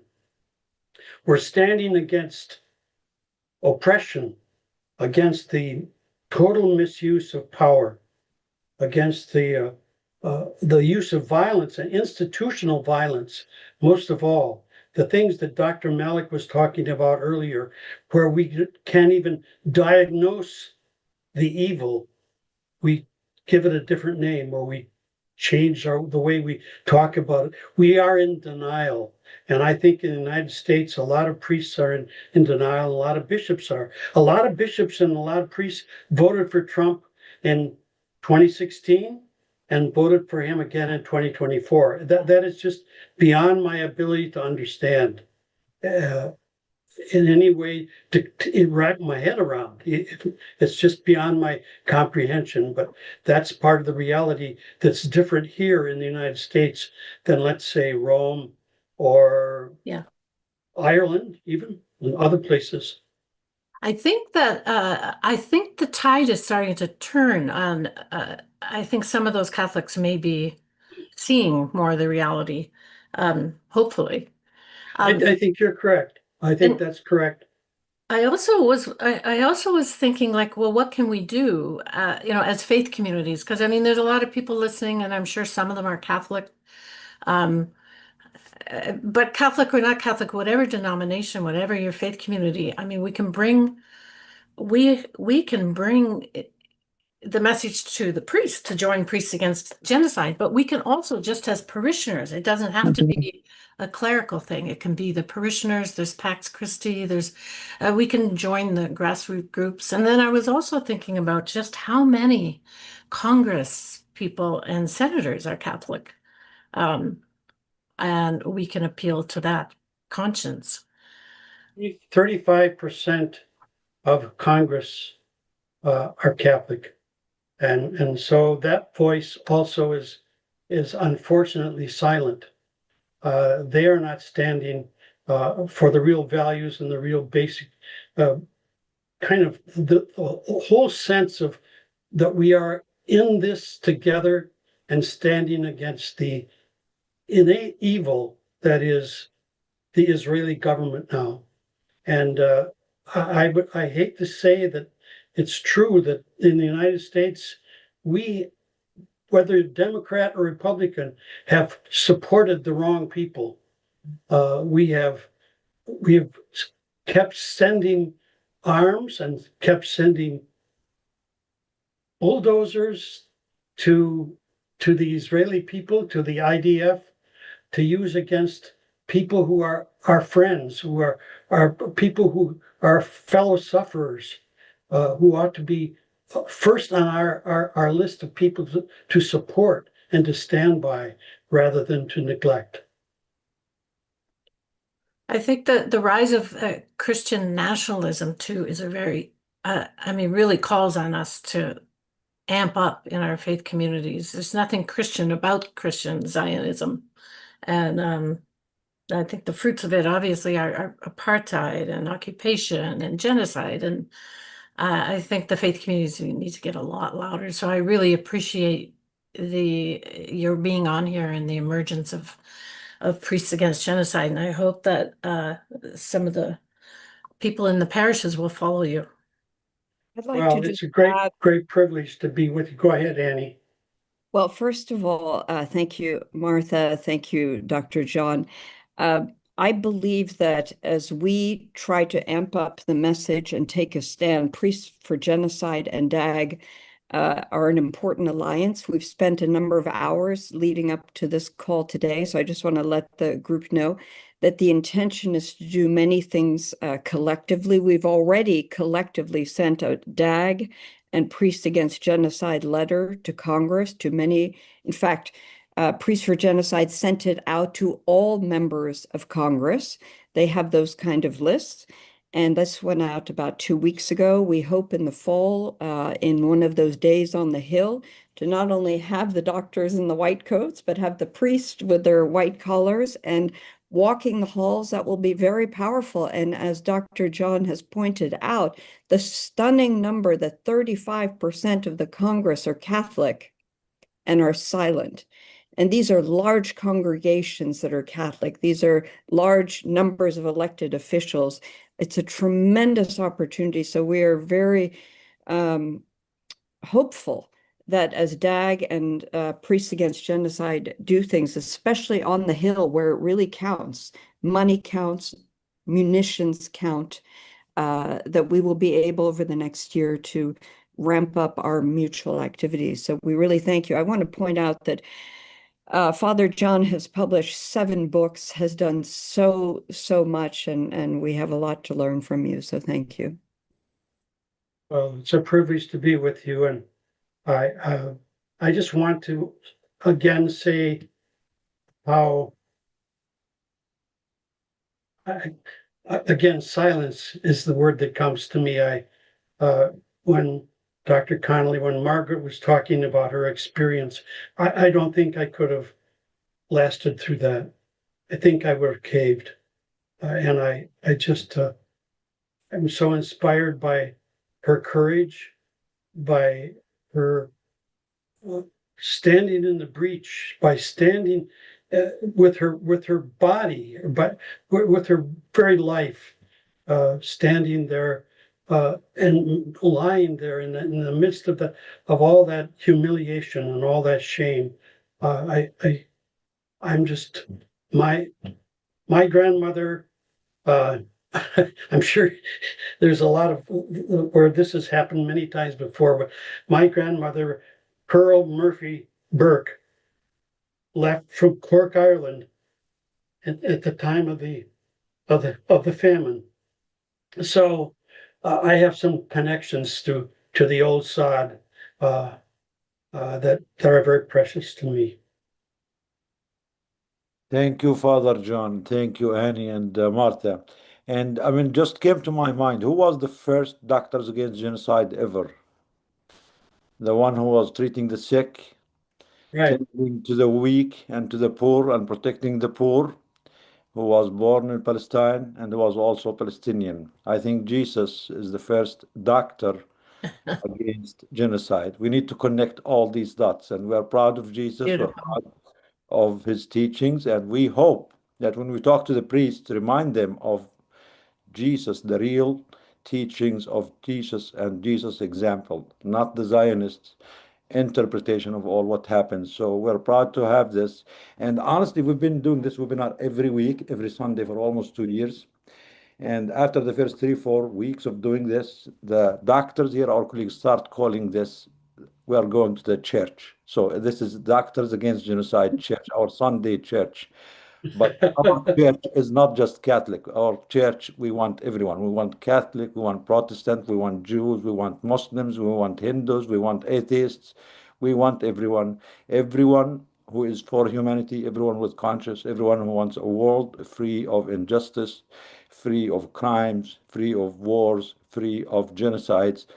This is for all of us. And we're really, really honored and proud to hear from Dr. John and Dr. Margaret. And we hope you accept DAG as another home for you guys. And please be with us every week whenever you can. This is the home for everyone, not just doctors. Doctors, we don't mean just the medical doctors. We mean anyone who is fighting against genocide. And this is a way to heal genocide. So this is what I mean by Doctors Against Genocide. Anyone has any questions for Father Dr. John? I want to ask Father a question. Is that okay? Go ahead, yes. Father, you know, this thing about abortion and the killing of an unborn child. Of course, the church has got a very strong voice about that. That's abortion. Even J.D. Vance is all over and all that. But yeah, don't they see that murdering Palestinian babies and killing them is equally a sin as killing an unborn child? How do we make people connect that, you see? You have named the issue. That is exactly the question that I have been wrestling with for most of my ministry as a priest. I've been a priest for 62 years now, and I'm still trying to get the voice of justice and the voice of nonviolence cuts across. Pro-life is all life. Yeah. It's not just unborn life. Yeah. And it is all of life that is sacred. And until we begin to wake up to that, then something is profoundly lacking. In fact, it's twisted. It's twisted so that it's only half the truth, or not even half the truth. It's a lie. Yeah, I got a slogan for you as you're speaking. So it is the right to be born and the right to live. Yeah, that's right. So the church is not the whole church, and yeah, it's not totally Christian if you fight for the right to be born, but then you don't honor the right to live. Don't you That's think so? right. If it stops at being born, and then it no longer is an issue, then something is drastically wrong. Yeah. Very fundamentally, it's a lie. Yeah. I'm going to challenge my priest. Yeah. Please do. Yeah. He's all right. Every time I do something, he gives his blessing. I say, Father, I'm going to the flotilla. Might end up being in prison or being killed. And Father said, I give you a blessing. I pray for you every day until you come back safely. Good for you, Doctor. Yeah. Thank you for doing that. Yeah. Honestly, I don't know. Well, I thank you very much, all of you, for this opportunity. And Martha, thank you for introducing me. And Annie for connecting the dots here. We will be working together with Doctors Against Genocide on the Hill. That would be a sight to be seen, to have the doctors and the priests together on the Hill. So we look forward to it. And a lot of people are still asking how to join. I still could not find the website, Father John. I will send it to Annie. I'll send the link after to I'm done Annie. here. I'll send it to Anne, and she can give the actual website, the connection. Perfect. Thank you. Yeah. No. It's in the chat. Yeah. It's in the chat, and Father Heagle's email is on the chat as well. And Martha has put it in. Yeah, we need the website. We have the Yeah, the email. website is here. We have the website too? Yeah, it's in the chat. You put it on. Somebody put it on. I put a connection in, but I actually don't think it's the actual website. Oh, okay. No, I apologize. It's okay. No, there isn't an actual website because the website is actually out of Rome. Okay. Maybe that's why we cannot find it. Okay. If Annie has it, and sends it to me, I can put it in the chat. Yeah, But- I'll get that. I'll get that to her right away. Dr. Thank John, if you want the website to be out of Gaza, we are happy to help. We have a team in Gaza who develop websites. And if you want another website to come out of Gaza, just let us know. Martha and Annie and Karama will go into action right away. Thank you. Thank you very much. Maybe Gaza needs to become the new Rome for all of us. Yeah. Yeah. Yeah. But now we're gonna open questions for everyone. Dr. Mansour is still with us, Dr. Conley and Dr. John. So all of them are here. If you have any questions, feedback, I know we did not get a chance to have questions regarding Dr. Mansour presentation. And also maybe if we have any more comments for Dr. Conley. Anyone has any questions? Anyone will raise their hands, please? I know it's late and we lost many of some of the panelists who had questions. Anyone has any questions? Yeah, I posted a question on behalf of someone who I've written it down, but to Dr. Malik, actually. Malik? Yeah, I'm so glad he's still here. Yes, Dr. Malik. And this is a doctor called Dr. Majid Kiami. He actually wrote to me. I said, I can't answer this question. I'm not a psychiatrist. He says the question, the gist of it, I've summarized it, is how to deal with the severe mental trauma stress suffered by the victims of genocide. You know, can he just briefly, you know, guide doctors and psychologists and people working in that kind of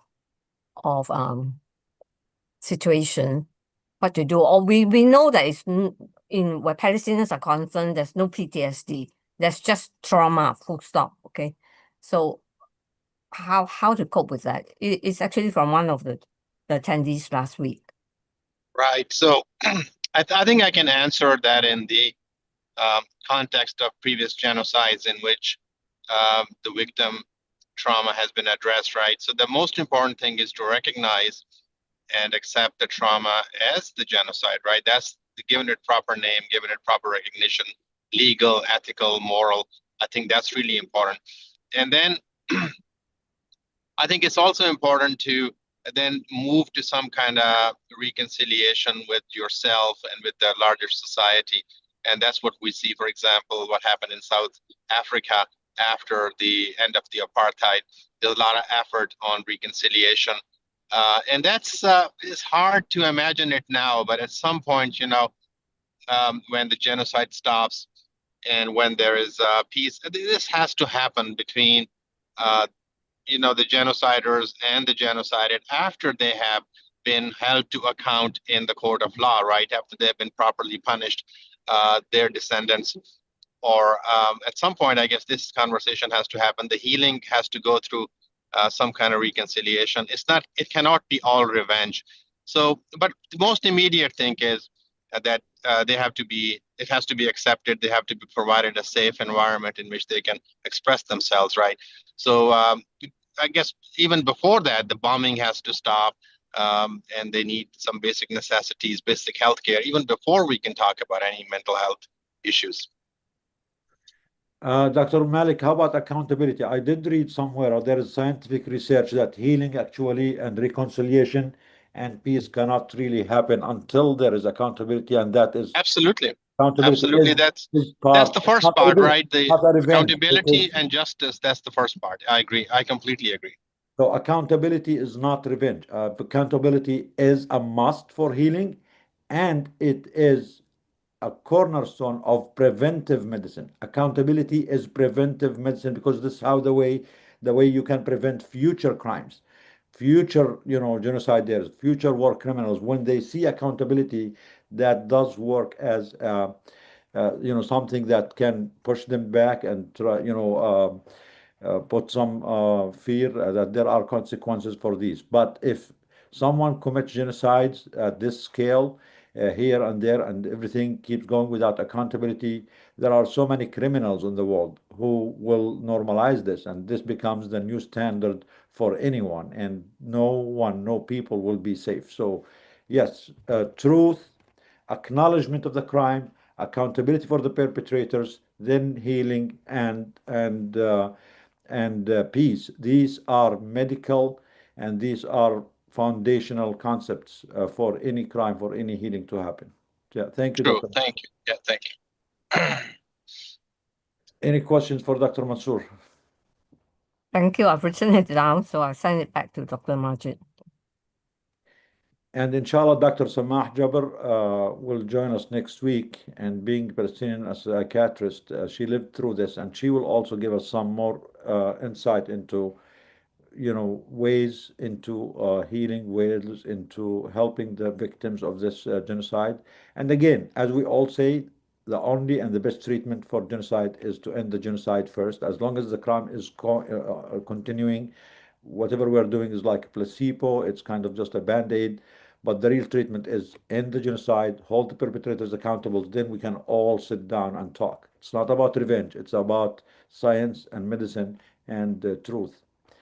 And Dr. Conley, we have, I mean, we have so many people who are fans of your talk. We have many messages from Irish people. I can read them for you. They're all proud of you. So please be proud. Let me read what they wrote here. Anyone saw the message from the Irish? Okay, no, that's the webinar chat, sorry. I'm going to read some of the messages for you. This is from Avril Barlow. Please tell Dr. Margaret Conley that as an Irish woman and Irish women, we are so proud of her. She can walk with her head held high. So that's a better English than what I told you. I mean, I meant the same thing, but my English is not as good as the Irish one. It's early days. She will start to heal, and we will see how wonderful, honest, and very brave she is. Then you have another message from United States here, from Jamie Young. Dr. Conley made me cry. Such a strong voice of truth. I'm from USA, California. Finding the truth out about Palestine has changed my life. What can we as activists do to organize better? We need to be as organized as the Zionists. I have tried for over a year to help few families in Gaza to leave, but Israel controls all. All embassies, consulates, USA politicians, World Human Rights Organization, NGO, aid, and human rights groups. I called and wrote so many for months with no response. There was no free or compassion. I'm at a loss. That is why I'm here listening. Just found you on the internet when I was looking for help. Do you have any groups in Southern California, Los Angeles, Orange County, or San Diego? We will need to organize and make a bigger group out of all of the small groups. I think nothing else but Gaza every day. I think of nothing else but Gaza every day. I talk with one friend in Gaza every day. I wanted him to attend this webinar, but he was bombed this week in Gaza City and is so shaken.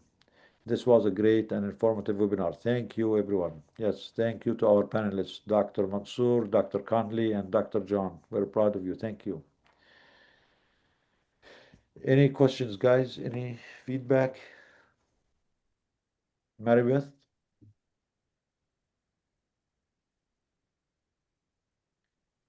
No? Dania? Yes, I'd just like to thank all of our speakers today, and also just a heartfelt Margaret Connolly. I know you don't want to be called doctor, but if I could just embrace you and I just want you to know you're so loved, and just your experience, and I'm so sorry you went through this. And like you said, it's your sister is the Prime Minister of Ireland, so we can only just imagine what they're doing. Not only imagine, because there are plenty of reports out there that are documenting what they're doing to Palestinians. And just a comment about ordinary people. There's a C.S. Lewis quote that comes to mind about ordinary people. I'm gonna have to look that up later. But it's ordinary people, everyday people that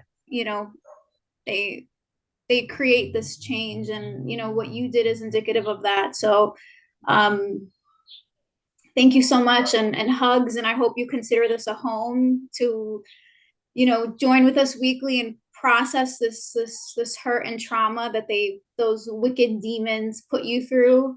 And something that also stood out was you said you prayed to a God that you didn't know, and the irony of having Father John here with us. And I think many of us here are having these really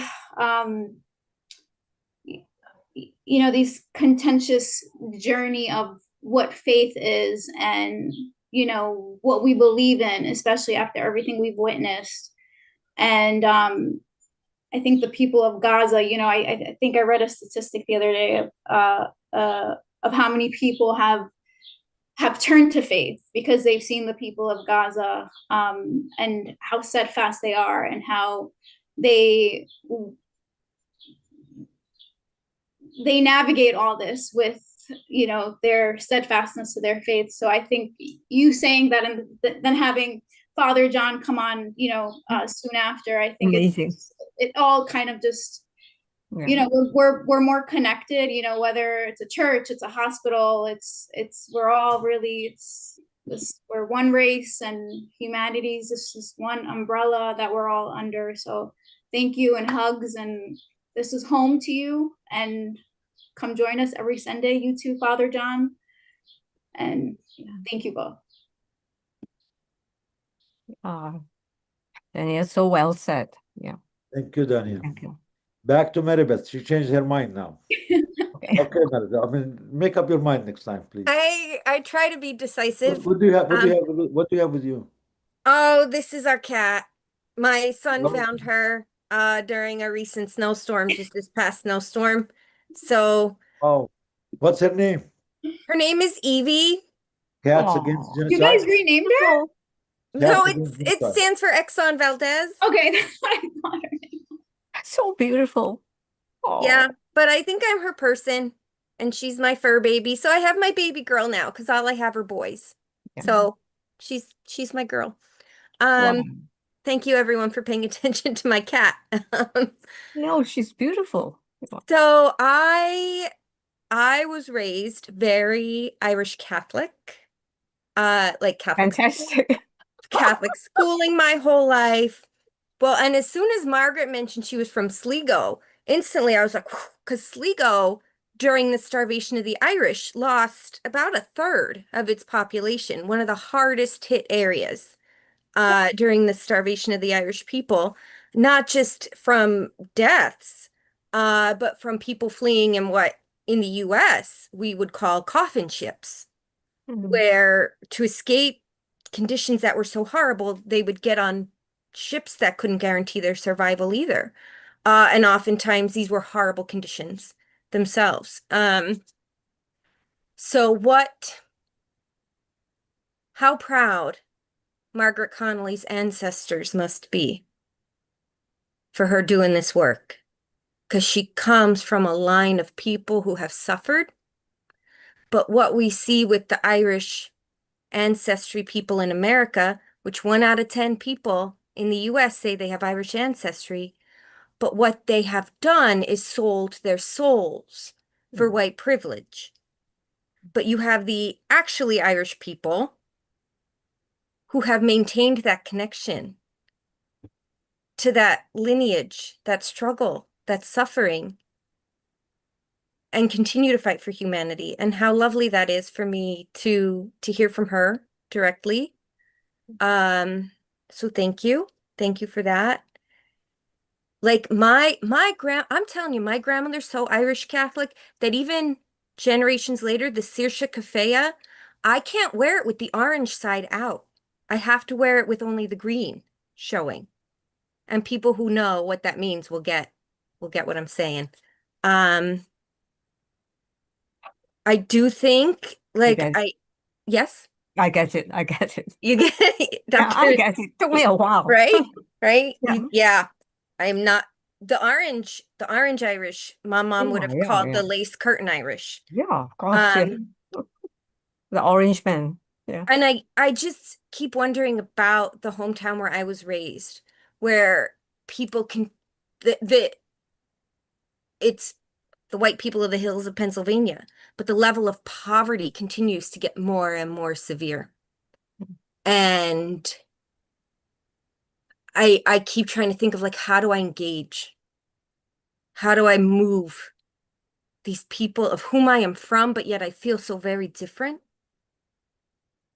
So I got a lot of really good information today and thoughts from Margaret and Father John. So I appreciate that. And I'm feeling really motivated to try and, like, reignite that work back at home both in challenging others. I mean, even in 2023, Pope Francis, his exact quote on like whatever the Latin is for that like state of the world address that the Pope does on Christmas, Urbis et Orbi or whatever. Yeah. Right?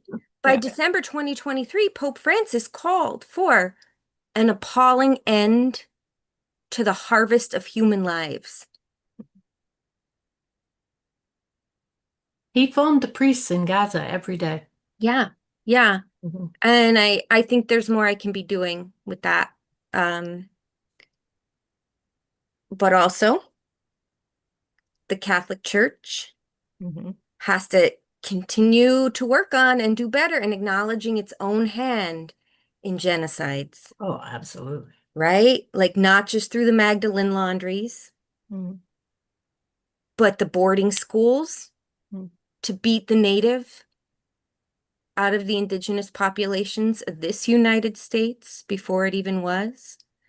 And so expecting a community to move forward without also demanding it continue to reflect backwards and take accountability would be a disservice, right? Like we need our own past to inform how we work better for the future.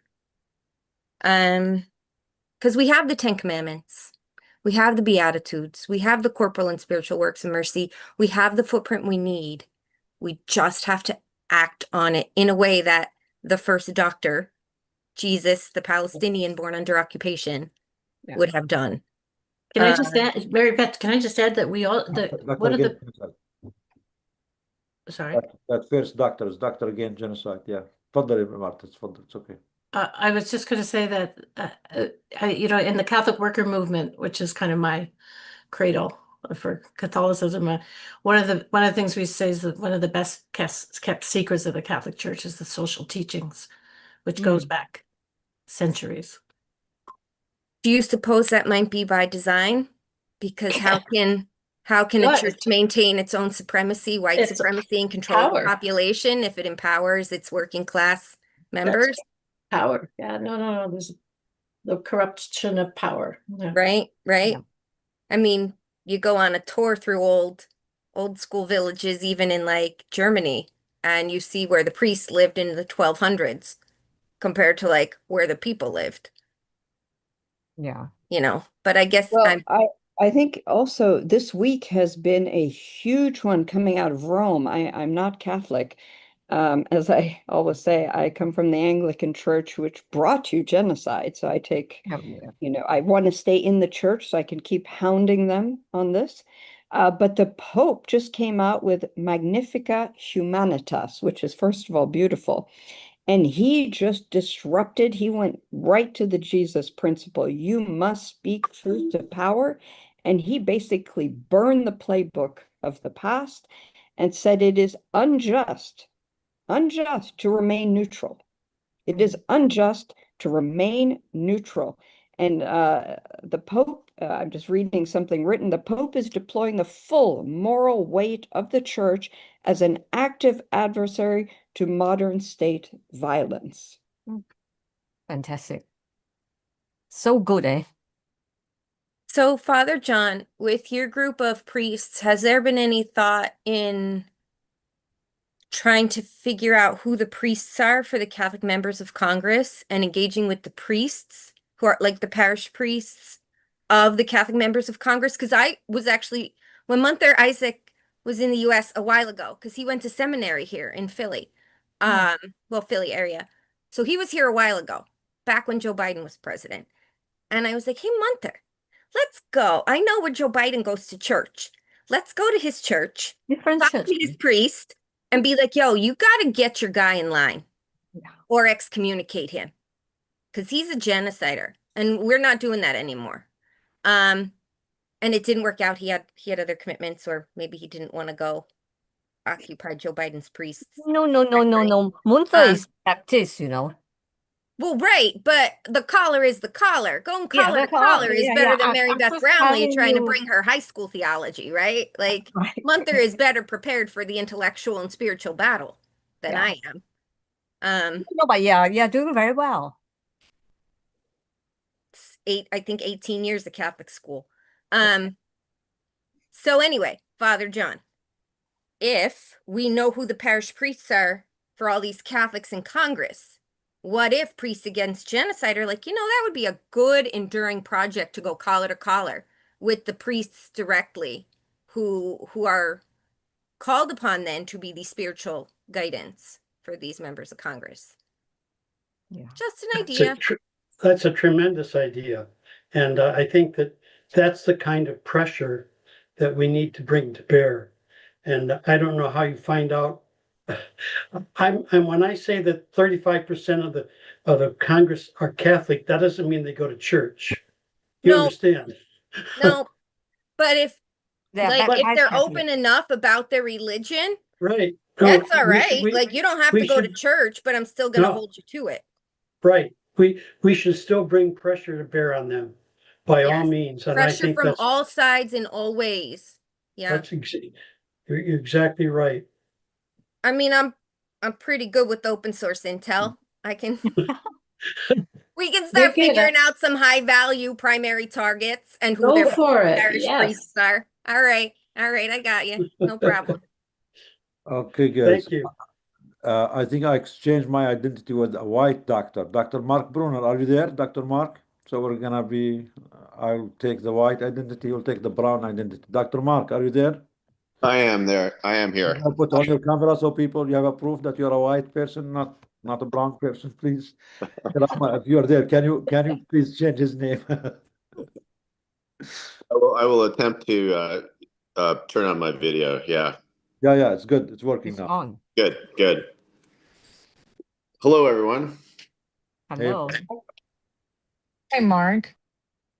Well, we are starting our Oregon chapter of Doctors Against Genocide, and we have our first meeting on the 3rd of June, and so I'm excited about that. And pulling in a bunch of hopefully members. I was a Pacific Northwest spokesperson for physicians for a national health program for a decade, and trying to pull in a lot of people from that database to join us. And I think a lot of the, our main projects are going to be to still compel Merkley to publicly call, Gaza genocide, and, Wyden, of course, is a lost cause, but we may do some, bratty stuff with him. And then we're also, working on, I think we're also going to focus on some ICE issues in Oregon, because we've got a lot of federal agents in Oregon, despite it being a sanctuary state and most of the cities sanctuary cities. So those are kind of our two local, first priorities, along with, continuing to try to help the sort of national campaign to free the imprisoned doctors and healthcare workers in Gaza. So that's kind of like what I've been up to a little bit, and excited to kind of get that started.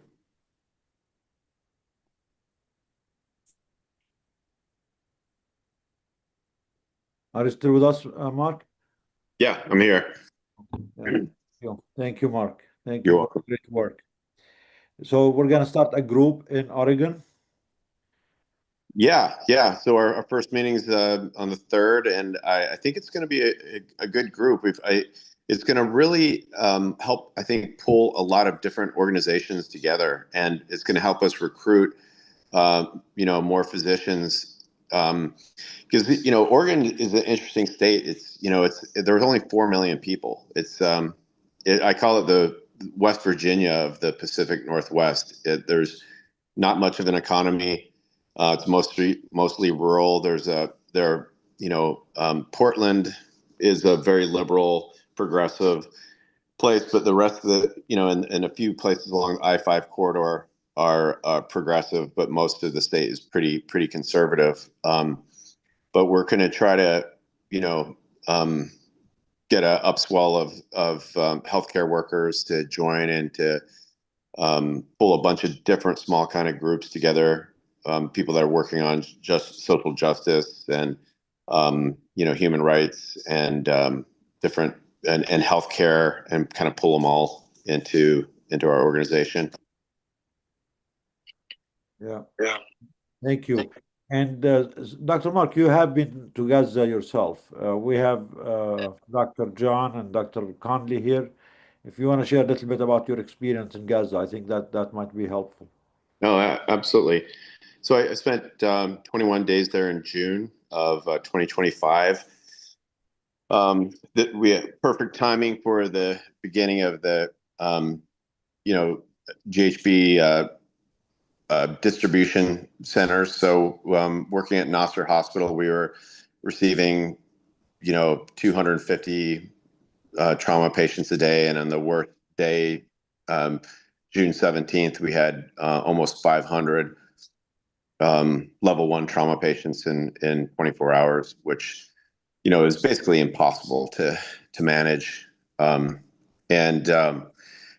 was really interesting too, and I have been working on as a result of that experience, I've been as a witness on social media, talking about my experience. And today, actually, I've been kind of mulling around the idea of talking a little bit about the religion and ethnicity as a rich white doctor who showed up there. At first, people were like, "What are you doing? Why are you here?" I mean, there have been a lot of other rich white doctors there, but this particular group that I was with, they were shocked. And then when they found out I was an atheist, they were like, "Whoa, what's your skin in the game?" And a lot of people had never met an atheist before, and we figured out that we share so much humanity, that we care about human beings and ending suffering and showing compassion and working hard to care for each other. And one of the experiences that I had was like, personally, and I've talked about this on social media too, is like I went there thinking that I was going to help people survive a genocide. And what happened was that they helped me survive a genocide. People were so incredibly loving to me and helpful, and even families, would bring me water while we were resuscitating patients. It was like 110 degrees in the resuscitation room. And yeah, it was just an incredible experience. And so I've been thinking about kind of doing a piece on the shared humanity of everybody there, because there are Jewish doctors working in Gaza. There are, Hindu doctors working in Gaza. There are, Catholics. There are, atheists, and it makes sense because we're there because we have compassion and and this shared humanity. And I think it's really important. We kind of forget this sometimes. And so anyway, that's kind of a piece I've been working on. But my experience was just, it was like everyone else's, that I had no idea really what I was getting myself into, and it completely changed my life, forever. And I'm so glad. I'm simultaneously so glad that I had that experience. And I'm definitely experiencing PTSD from it, and the intensity of it, and and the ongoing secondary trauma of being removed from it and feeling like I have no agency.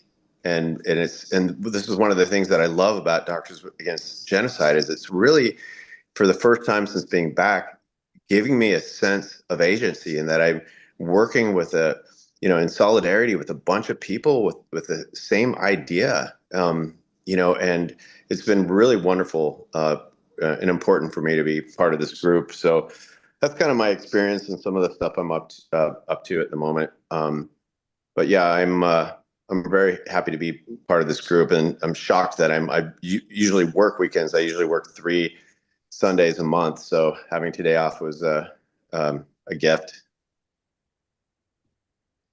Thank you, Mark. We're happy that you're with us too. Yeah. Thanks. Yeah, please make sure you include us in this June 3rd meeting, because so we are all on the same page. We can help each other. And also, it seems we already have new members joining your Oregon group. There is a question, please. Someone is asking about your email because they are in Oregon and they want to join. So Oh, absolutely. Yeah. Mind it. And Yeah, Father John is in Oregon, so great timing on this one. And if you read his extensive bio, he's also a licensed psychotherapist. Doctors Against Genocide. Wow, that's incredible. That's a double whammy. John, are you up in Portland? No, Salem. Salem. Oh, nice, even closer. Yeah. Yeah, I'm in Eugene. Oh, okay. Well, you need to meet, guys. All of us. Absolutely. Yeah, I'll send you information about our specifically about our meeting on the 3rd. I know it's short notice, but if you're able to make it, that'd be sweet. Great. Thank you. And also there is a doctor in Portland who's also Maxine Vetter, or she's a congresswoman. Yes. Maxine Dexter. Dexter, yeah, she's a good Dexter. She's She one of the would be good- a very important person, I think, to be involved in sometime having her on this program. Do you know her? Do you have any connection with her, John? Dr. John? I do not. She's not my congresswoman, but I admire her a great deal. Well, actually, I have a family friend that I met while I was in DC with you guys a month ago or so, who is her chief of staff. So yeah, I have a connection to her. Great. Actually, Dania managed to make an appointment with her office. We are going to be meeting with them on June 11th. But if we can have the chief of staff there too, that would be great. We met with her a year ago. She was great. And then for some reason, we lost contact with her. Maybe they changed their staff. But hopefully we want to build this connection again. She's a great doctor, and she's trying her best to be on the right side of history. So any connection, any help with her will be great. Okay, great. If you don't mind, guys, we have our colleague Elvis Cotato regarding any updates about the Congo.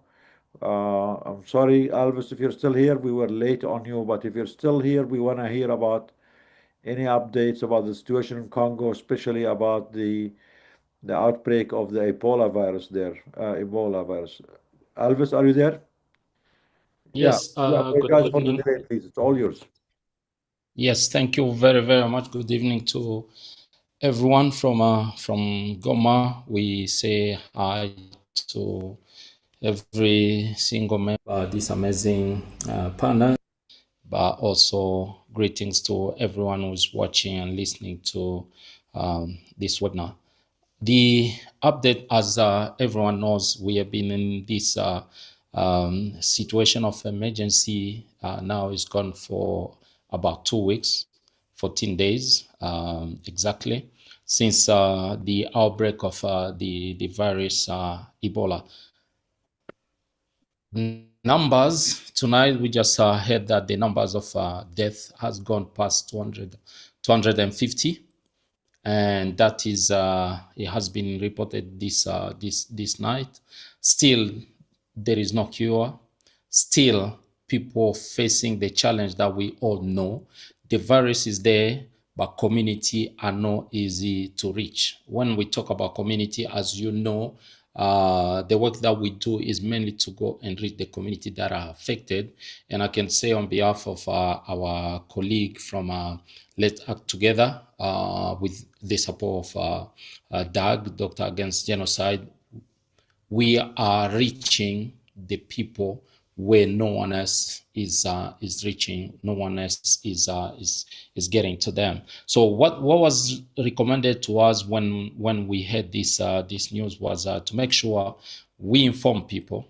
We make sure we give them support if we can, and the information that we were given to pass on to people was make sure they know that the virus is here and it can be passed on people easily. So we have to follow the protocols. We have to wash our hands, respect the distancing, no attending group event to wherever people will be gathering together, avoid going to hospitals if it's not necessary. And that is what we are doing when we are reaching people. But the challenge is bigger than that. The challenge is the virus, the outbreak of the virus has hit the region that has been affected by the war, where insecurity, there is less movement of people can go and reach people, but there is a lot of movement of people who are not aware of the virus. So people will be moving from one village to another one without knowing what they carry with them. They can be going to attend a ceremony, a family ceremony. It can be a wedding or it can be a funeral without knowing that the virus is there. The support that we have been receiving is helping the team to go on the ground. And what they do is the Adija with the group, because they focus more on the medical side of the work that we have been doing. They will try to identify, support people who may have the symptom of the virus to make sure they know where they are, if they are affected or it's just a symptom. So they are supporting them. Resources are very, very limited. Even the hospital that are registered with the international organization themselves, they can't even provide all the necessary equipment that is needed. But thanks to few people, few hospitals and clinics, they still have one or two items that they can give to us when we go on the ground. Tonight, I wanted to approach this because that is part of the work that we do. We wanted to, and we started already to do some work with the women. I don't know if we all know that women plays a major part in day-to-day lives in this region and probably in other parts of the world. The majority of frontline personnel are women, and hospitals are facing huge challenges. They go and perform their duty as medical staff, not protected well, so they don't have enough gear. And the same women, they go home, they are mothers, they look after their family, and again, they may have one member of the family who is in the hospital. They have to come and bring them food because most of the hospitals cannot provide meal to the patient. So you could see from someone who is willing to help, because they don't have enough equipment to support them, they may be carrying themselves the virus. So we have started to work with one or two nurses who are on front line doing the work, try to see if we can get them even the PPE kit so that when they go to do the work, they are protected, and as a result, they'll be able to protect their family and to protect anyone else. Because as some pictures that we have, you will see cleaners who are in those yards where they are treating people who are suspected or people in contact with someone who is already tested positive. They are not protected. They're just wearing probably a mask and gloves, and that's it. When we know that it can be easy for a cleaner to catch up anything because they will be washing the clothes, they will be washing the bed sheet at the hospital. All those things, no one is paying attention to that. And that is why we at Ubuntu wanted to make that call to make sure most of the women who are working front line, who are treating the patient or the suspected or the people who are in contact, are protected well because themselves they can bring the virus into their community. That is the update that I can give to you. But sadly, as all the mainstream media are focusing on the outbreak of the Ebola, we know it is killing the Congolese people, but no No mainstream media has mentioned the genocide that is continuing to happen in this region.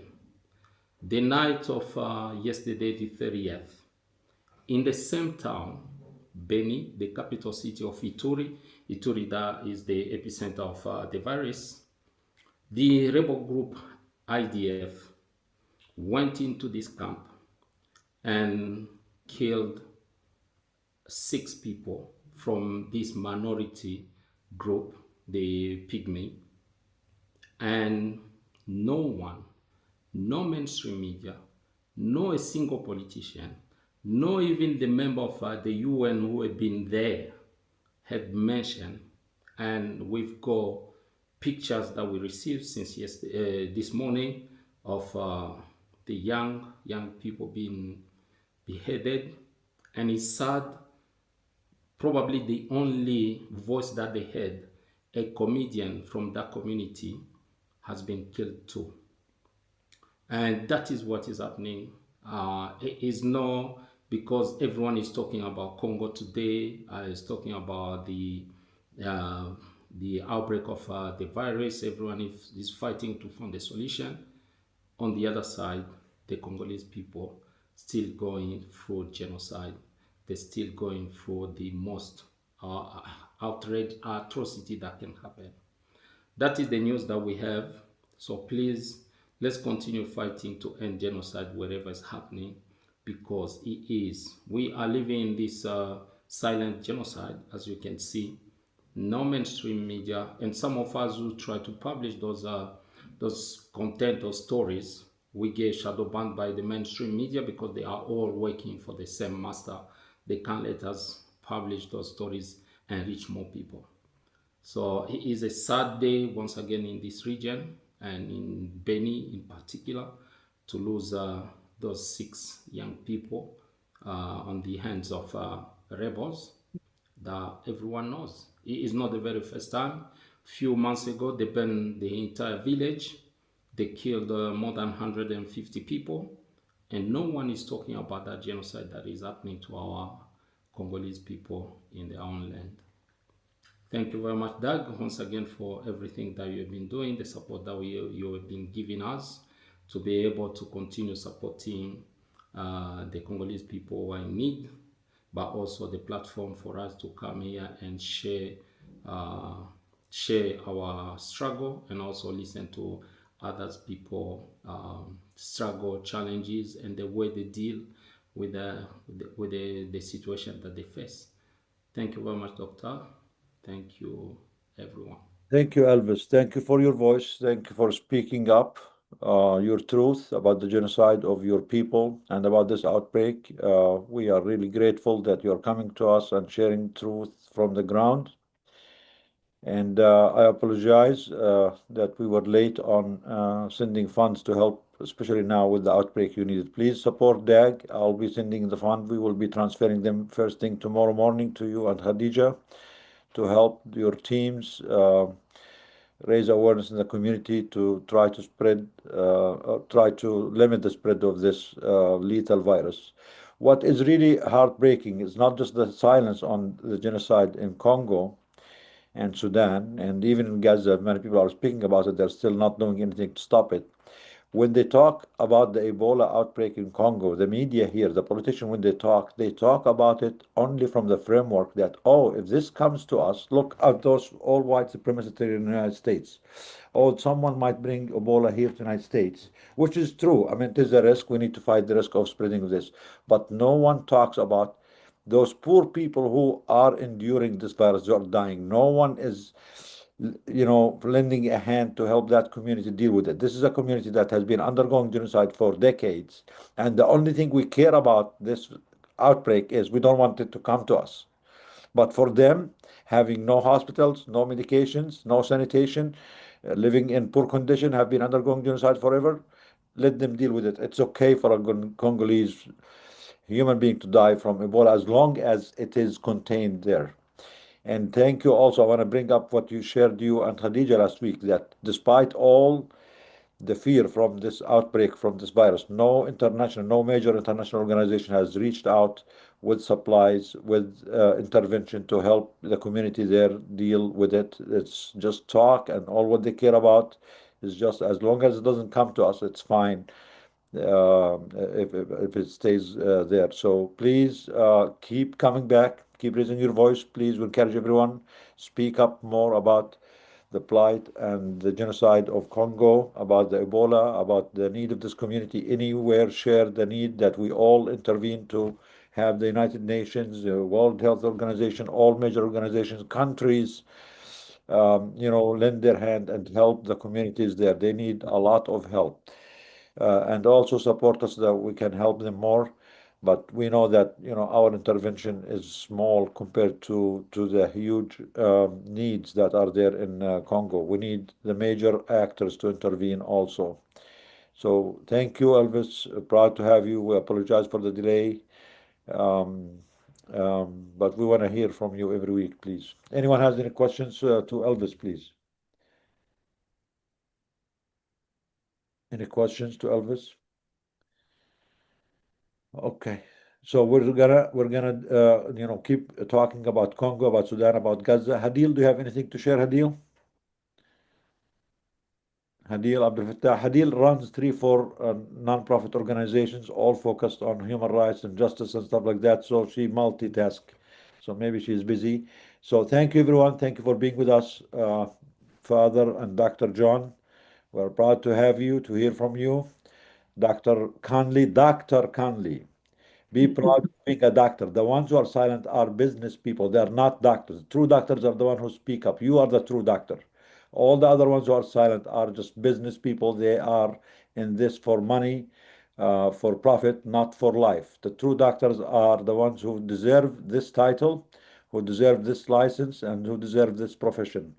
We will not give up our true moral obligation for their sake. Again, thank you, everyone. It was a great day. We learned a lot today. We heard from so many brave, honorable people. We learned a lot. We want to keep learning. We want to keep joining forces to make an impact. That's the only way we can change or we can exert real change. We need more of us from all kinds of faiths, colors, religions, ethnicities, professions, all united together for our shared humanity. Thank you, and we'll see you everyone next week. Sorry, we have another meeting to go to, but we really appreciate Thank you today. So Maisa is coming to London. I just want to remind Thank you. everybody